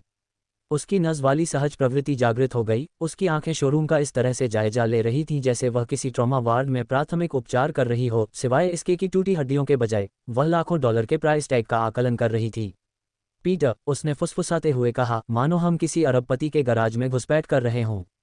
हमारा यहाँ कोई काम नहीं है। और ये रहा माँ का वही पुराना मेहनतकश वर्ग का अपराध बोध, मानो किराया चुकाने के लिए ही बना हो। हमेशा हमें याद दिलाने के लिए तैयार कि हम विनम्र, आभारी और विलासिता से दूर रहें। इस बीच जुड़वां बहनें अपनी ही धुन में मग्न थीं। इम्मा मानो किसी बाबी के सपनों की दुनिया में आ गई हो, पैरों की उंगलियों पर उछलती हुई, आंखें चौड़ी किए और मन ही मन अपनी अगली सवारी के बारे में सोच रही थी। शायद कोई गुलाबी रंग की और इतनी तेज कि उसे जमीन पर उतार दे। दूसरी तरफ सारा का चेहरा एकदम एकाग्रचित था। वह लड़की किसी कमरे को ऐसे परख सकती थी जैसे वह कोई अपराध स्थल हो। मैं शर्त लगा सकता हूं कि वह हर चीज़ का ब्यौरा तैयार कर रही होगी, जैसे कि कमरे की विशेषताएं, इंटीरियर के विकल्प, पुनर्विक्रय मूल्य, क्योंकि उसका दिमाग इसी तरह काम करता है। कोई आराम नहीं, कोई दिखावा नहीं, बस विश्लेषण। भाषा, माँ ने सहज भाव से कहा, लेकिन उनकी आवाज़ में इतना तनाव था कि वह भावहीन लग रही थी। वह एक सफ़ेद BMW को ऐसे घूर रही थी मानो उसने उन्हें आंख मारी हो और पूछा हो कि क्या वह अपना पूरा जीवन ही बदलना चाहती हैं। फिर कर्मचारी आए। किसी लग्जरी कार विक्रेता को उसकी मुस्कुराती हुई मुस्कान से पहचाना जा सकता था, जो मानो कहती थी, नमस्ते। और उसकी आंखें कहती थीं, कृपया किसी चीज़ को मत छूना, गंवार। उनमें से एक, जो ब्लूटूथ हेडसेट लगाए बिना किसी भावना के चलता फिरता ह्यूगो बॉस का विज्ञापन लग रहा था, बाकी सबसे अलग होकर हमारी ओर बढ़ा। मुस्कान कुछ ज्यादा ही विनम्र थी, जूते कुछ ज्यादा ही साफ थे, आवाज़ में अप्रत्यक्ष आक्रामकता पहले से ही तय थी। क्या मैं आज आप लोगों को कुछ ढूंढने में मदद कर सकता हूँ? उसने बड़ी विनम्रता से कहा, मानो उसमें ग्राहक सेवा का भाव हो, और साथ ही यह भी कहा कि कृपया चमड़े पर सांस न लें। अनुवाद, क्या आप रास्ता भटक गए हैं? क्या मुझे सुरक्षा गार्ड को बुलाना चाहिए या फूड कोर्ट को? अरे हाँ, अमीरों के चमचों का वही खास तिरस्कारपूर्ण रवैया। ऐसा लगता है जैसे उन्हें इसके लिए प्रशिक्षित किया जाता है। मुस्कुराओ, आलोचना करो, बाहर निकाल दो। यही प्रक्रिया बार बार दोहराई जाती है। उसने सीधे तौर पर यह नहीं कहा कि तुम खोई हुई लग रही हो, लेकिन उसके लहजे से यही लगा। हम उसकी सपनों की दुनिया में एक अप्रत्याशित मोड़ थे, और मैं पहले ही समझ गई थी। उसे बिल्कुल भी अंदाजा नहीं था कि वह किससे बात कर रहा है। मुझे लगभग हंसी आ गई, इसलिए नहीं कि यह मज़ेदार था, बल्कि इसलिए कि यह अनुमान लगाने योग्य था। ये पूरा दृश्य एक दोहराव जैसा था, और इस बार रिमोट मेरे पास था। इससे पहले कि मैं कोई चालाकी भरा जवाब दे पाता, शार्लोट किसी रिटेल देवदूत की तरह प्रकट हो उठी, मानो देवदूत गले काटने जितनी नुकीली हील पहनते हों और उनके पास खर्च की कोई सीमा न रखने वाले ब्लैक कार्ड हों। और बस देखते ही देखते माहौल एकदम उलट गया, ठीक वैसे ही जैसे किसी कार्दशियन को जनसंपर्क संकट का सामना करना पड़ता है। वह सेल्समैन, जिसे हम डिस्काउंट पैट्रिक बेटमैन कह सकते हैं, सिर्फ 0.2 सेकंड में शांत भाव से एकदम घबरा गया। उस व्यक्ति के लिए ये गति वाकई प्रभावशाली है, जो देखने में ऐसा लगता था मानो जेब में कपड़ा पहनने से वह भगवान से भी श्रेष्ठ हो गया हो। श्रीमती थॉम्पसन। वह चौंक गया, आंखें चौड़ी हो गईं, आवाज़ कांप रही थी। मुझे एहसास नहीं हुआ। आज हम आपकी किस प्रकार सहायता कर सकते हैं? शार्लेट मुस्कुराए, लेकिन ये कोई सामान्य मुस्कान नहीं थी। यह एक ऐसी मुस्कान थी जो आजमा कर देख लो, हिम्मत है तो देख लो वाली थी, जो शराब के गिलास और करियर दोनों को चकनाचूर कर सकती थी। मैं यहाँ अपने बिजनेस पार्टनर के परिवार को कार चुनने में मदद करने आई हूँ, उसने बड़े ही सहज अंदाज में कहा, मानो किसी भारी भरकम चीज़ पर गुची का टैग लगा हो। मुझे पूरा भरोसा है कि आप अपनी तरफ से पूरी कोशिश करेंगे। व्यापारिक भागीदार, बिल्कुल, ये बात मुझे बहुत अच्छी लगी। न तो शिष्या, न ही दान की पात्र, बल्कि व्यापारिक साझेदार। मानो मैं भी उसी टैक्स ब्रैकेट में आती हूँ जिसमें वो आती है, और अब भी पुरानी यादों के कारण नूडल्स नहीं खाती। अचानक पूरा माहौल ही बदल गया। अब 3 सेल्सपर्सन हमारे चारों ओर ऐसे मंडरा रहे थे मानो हम सूरज हों, और ऐसे जलपान की पेशकश कर रहे थे जैसे हम किसी रेड कारपेट पर हों और माँ को खराब क्रेडिट्स को से निपटने के लिए सर्वश्रेष्ठ अभिनेत्री का नामांकन मिला हो। असली आदमी डियाज, जैसा कि उसके अचानक से दिखने वाले नेम टैग से पता चला, ऐसे पसीने से तरबतर हो रहा था जैसे उसे 2012 में ट्विटर पर कुछ मामूली नस्लवादी बात कहने के लिए फटकार लगाई गई हो। बेशक, वह हकलाया। आप किस तरह के वाहन पर विचार कर रहे थे? हालांकि उन्होंने उसके लिए पहले ही एक बेहतर फैसला ले लिया था, फिर भी हमने उसे फिलहाल अपना फैसला खुद लेने दिया। माँ ने चारों ओर ऐसे देखा जैसे वह नार्निया में आ गई हो, लेकिन सब कुछ क्रोम से ढका हुआ था। उसका हाथ मर्सिडीज के बोनट पर ऐसे मंडरा रहा था जैसे गलती से छूने पर गायब हो जाएगा। वह ओबामा के शासनकाल से ही वही कार चला रही थी और वह कार जिम क्लास में वेप पीने वाले बच्चे से भी ज़्यादा ज़ोर से घरघराहट कर रही थी। मैंने कभी, उसने बोलना शुरू किया, फिर खुद को संभालते हुए पलकें झपकाईं। मैं 8 साल से एक ही कार चला रही हूँ। मुझे तो समझ ही नहीं आ रहा कि कहाँ से शुरू करूँ। धत तेरे की, मेरी माँ को यह समझने की कोशिश करते हुए देखना कि उन्हें वास्तव में कोई अच्छी चीज़ रखने की अनुमति मिल गई है। इसने मेरे बचपन के आघात को बुरी तरह से प्रभावित किया। सारा, जो हमेशा चलती फिरती, बोलती हुई स्प्रेडशीट की तरह थी, एक चिकनी काली सेडान कार के पास ऐसे पहुंची जैसे वह पहले से ही अपने दिमाग में दुर्घटना परीक्षण के आंकड़े निकाल रही हो। सुरक्षा रेटिंग तो बेहतरीन ही होनी चाहिए, उसने पेंट पर उंगलियां फेरते हुए कहा, मानो वह पवित्र जल हो। माँ, आपको ऐसी चीज़ की ज़रूरत है जो देर रात की ड्यूटी के दौरान आपकी रक्षा करे। आपने ये हक कमाया है। इस बीच एम्मा अपने अंदाज में ही थी, यानी भावनात्मक रूप से उथल पुथल मचा रही थी, वो भी बेहतरीन तरीके से। मम्मी, अगर आप इनमें से कोई ड्रेस पहनकर ऑफिस जाएंगी तो एकदम बॉस जैसी लगेंगी। बाकी नर्सें तो बेहोश हो जाएंगी। यह विनर्स फॉल डेंटल से 300 गुना बेहतर है और कीमत बहुत अच्छी है। 79 साल की उम्र में भी मर्दाना ताकत 10 गुना कैसे बनी। डियाज, जो अभी भी अपनी आंतरिक स्क्रिप्ट को इस महिला को कम कीमत दो से बदलकर अंगूठी चूमो करने की कोशिश कर रहा था, हमें मर्सिडीज सेक्शन से ऐसे ले गया जैसे वह सेलिंग सनसेट कार एडिशन के लिए ऑडिशन दे रहा हो। उन्होंने सहानुभूति का मतलब समझने का दिखावा करते हुए कहा, स्वास्थ्य सेवा में लंबे समय तक काम करने वाले किसी व्यक्ति के लिए मैं ऐसी चीज़ की सिफारिश करूंगा जो आराम, विश्वसनीयता और निश्चित रूप से सुंदरता का संतुलन बनाए रखे। और फिर हमने उसे देखा। वह हमारी पहली पसंद थी। GLE, गहरा काला रंग, एक ऐसी SUV जो कहती है, दिन में जान बचाती है और रात में मर्दों के अहंकार को चूर चूर कर देती है। बड़ी, दमदार और बियोंसे की धुन पर एक नाटकीय स्लोमो सीन के लिए तरसती हुई। हाँ, ये सिर्फ एक कार नहीं थी, यह उन सभी बदहाली भरे पलों के लिए एक करारा जवाब था जो हमने इससे पहले झेले थे। और यह उस पर बिल्कुल सही लग रहा था। शोरूम की रोशनी में खड़ी 2024 मर्सिडीज बेंज GLE 350 ऐसे लग रही थी मानो अपना पहला एल्बम रिलीज करने वाली हो। धातुई ग्रेफाइट की चमक इतनी दमदार थी मानो उसे बैलेंसियागा ने डिज़ाइन किया हो। ये सिर्फ एक कार नहीं थी, यह एक खामोश शान थी जो पुराने धन का एहसास दिलाती थी और साथ ही आपकी होंडा सिविक को एक क्रोम प्लेटेड बीच वाली उंगली से चिढ़ाती थी। अब ये, डियाज ने लगभग लार टपकाते हुए कहा, हमारी प्रमुख लग्जरी SUV है। परिष्कार और व्यावहारिकता का एकदम सही संतुलन। व्यावहारिकता, भाई, इसकी कीमत तो कई थेरेपिस्ट की सालाना आमदनी से भी ज्यादा है और यह कुछ ऐसी दिखती है जैसे डिडी इसे मियामी में ब्रंच के लिए चला कर ले जाएगा। खैर, उसे चलाने दो। माँ उसके चारों ओर ऐसे घूम रही थी जैसे वह कोई जिंदा बाघ हो। सावधानी से, सम्मानपूर्वक, मानो कोई ऐसा जानवर हो जो अपने चमकीले दांतों से उसका वेतन भी खा जाए। लेकिन मैं देख सकती थी उसकी भूख, उसकी आंखों में वो अनकही चाहत, मानो कह रही हो, काश ऐसा कर पाती। बेटी, इसे काटने दो, तुम इसके लायक हो। वह इसे ऐसे देख रही है जैसे इससे उसे घर गिरवी रखने के लिए कहा जाएगा। उसे याद दिलाने का समय आ गया है कि वह गरीब नहीं है, बस मानसिक रूप से अवरुद्ध है। डियाज ने ड्राइवर का दरवाज़ा ऐसे खोला जैसे वह किसी रेड कारपेट आमंत्रण को स्वीकार कर रहा हो। इसमें नवीनतम MBUX सिस्टम है, गर्म और हवादार सीटें हैं, पैनोरामिक सनरूफ है, सुरक्षा सुविधाएं ऐसी हैं जो व्यावहारिक रूप से आपके लिए कार चलाती हैं। अंदर, ओह बेबी, ये किसी गुची के इंजीनियरों द्वारा एड्रॉल के नशे में बनाए गए अंतरिक्ष यान जैसा लग रहा था। काली चमड़े की सीटें इतनी सधी हुई थीं कि मेरे सारे संदेह भी मिट गए। माहौल की रोशनी किसी अमीर लड़की की उंगलियों पर बंधी मूड रिंग्स की तरह बदलती रहती थी। डैशबोर्ड मानो फुसफुसा रहा हो, जब तक तुम्हारा नाम केंडल या काइली नहीं है, तुम मुझे पाने के लायक कभी नहीं होगे। माँ, इस चमड़े को महसूस करो। मैंने उन्हें ड्राइवर की सीट की ओर ऐसे ले जाया जैसे सिंड्रेला को उसकी ओवर ब्लैक कार में बिठा रही हो। 16 साल की कुर्बानी, यही मिलता है। वह ऐसे बैठी जैसे कूपन इस्तेमाल करने पर सीट उसे बाहर फेंक देगी। उसने स्टीयरिंग व्हील को ऐसे पकड़ा जैसे जोर से सांस लेने पर वह गायब हो जाएगा। लेकिन एक पल के लिए उसे लगा जैसे उसने खुद को GLE में देखा, और सच में वह उस पर बहुत अच्छी लग रही थी। डियाज अभी रुके नहीं थे।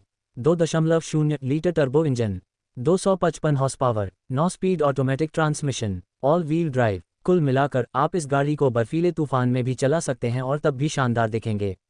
एम्मा यात्री सीट पर बैठी ऐसे व्यवहार कर रही थी जैसे उसे किसी अंतरिक्ष यान की निचली कक्षा में भेज दिया गया हो। मम्मी, ये तो सचमुच एक अंतरिक्ष यान है। देखो ये सारे बटन, अगर कोई बटन जलता तो वह उसे दबा देती। सारा, जाहिर सी बात है, बज़फीड के फैक्ट चेकर की तरह हर छोटी छोटी बात को ध्यान से पढ़ रही थी। 5 सितारा सुरक्षा रेटिंग, उन्नत टक्कर रोकथाम, ब्लाइंड स्पॉट मॉनिटरिंग, आपातकालीन ब्रेकिंग, ये चीज़ प्रलय से भी बच सकती है। अच्छा, उन्हें हर तरफ से उस पर हमला करने दो। एक बच्चा उसे सपने दिखा रहा है, दूसरा उसे तर्क समझा रहा है। मैं बस पीछे बैठा रहा और उसे गिरते हुए देखता रहा, क्योंकि कभी कभी विलासिता का मतलब उसकी ज़रूरत होना नहीं होता, इसका मतलब होता है खुद को उसे चाहने की अनुमति देना। और यह कार, जी हाँ, यह महज परिवहन का साधन नहीं थी, ये तो एक रूपांतरण थी।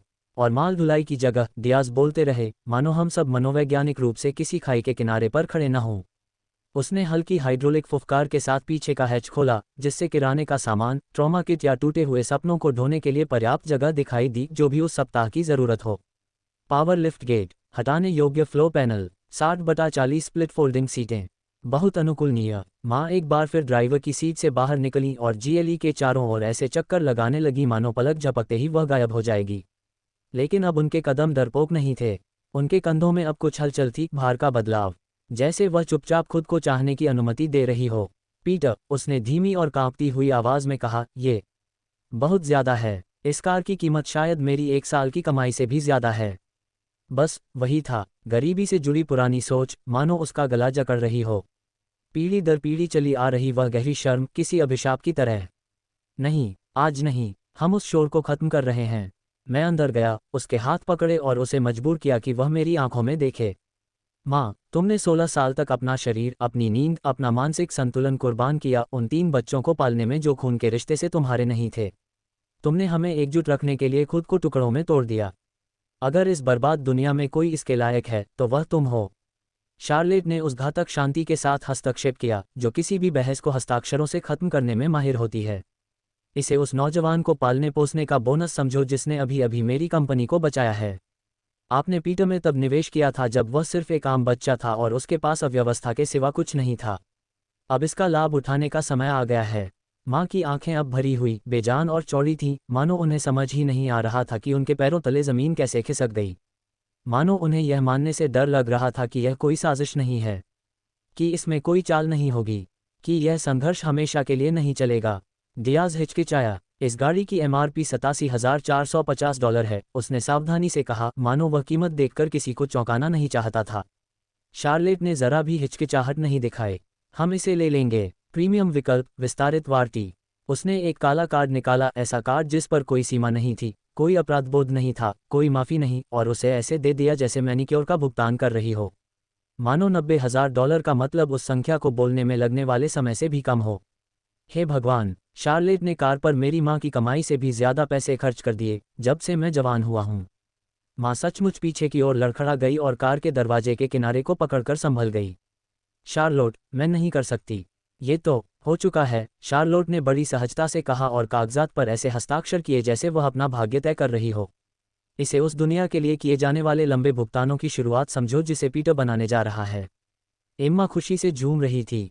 मम्मी, आपको मर्सिडीज़ मिल रही है। एक शानदार मर्सिडीज़। सारा शांत थी, लेकिन उसका चेहरा कोमल और टूटा हुआ था, हमारी माँ को वास्तविक समय में बिखरते और फिर से जुड़ते हुए देखकर। पहली किस्त 60 दिनों बाद देनी है, डियाज ने आगे कहा, और लेन देन को उस श्रद्धा भाव से पूरा किया जो आमतौर पर लोग यूखारिस्ट के प्रति रखते हैं। हालांकि सुश्री थॉम्पसन के खाते को देखते हुए वाहन 1 घंटे के भीतर तैयार हो जाएगा। माँ जैसे अचानक से यात्री सीट पर बैठ गईं जैसे हवा निकल आए हो। उनके हाथ मुलायम, काले, एकदम सही चमड़े के इंटीरियर पर कांप रहे थे, मानो वह ये समझने की कोशिश कर रही हों कि आखिरकार आराम का मतलब क्या होता है। सचमुच, अपने जीवन में पहली बार। मुझे लगता रहता है कि मैं जाग जाऊंगी, उसने फुसफुसाते हुए कहा, उसकी आवाज़ में टूटे हुए दिल के टुकड़े भरे हुए थे जो खुद को फिर से जोड़ने की कोशिश कर रहे थे। कि यह कोई क्रूर सपना है जिससे मैं जल्द ही बाहर आ जाऊंगी। धिक्कार है, मेरी माँ को यह एहसास होते देखना कि वह आखिरकार सुरक्षित है, कि अब उसे हमें जीवित रखने के लिए अपनी आत्मा को भूखा नहीं रखना पड़ेगा। ये किसी भी बोनस, किसी भी शक्ति प्रदर्शन या सिस्टम द्वारा मुझे दिए जाने वाले किसी भी अलौकिक उन्नयन से कहीं अधिक मूल्यवान है। मैं उसके बगल में घुटनों के बल बैठ गया, उसका हाथ अपने हाथ में लिया, दृढ़ता और सच्चाई से।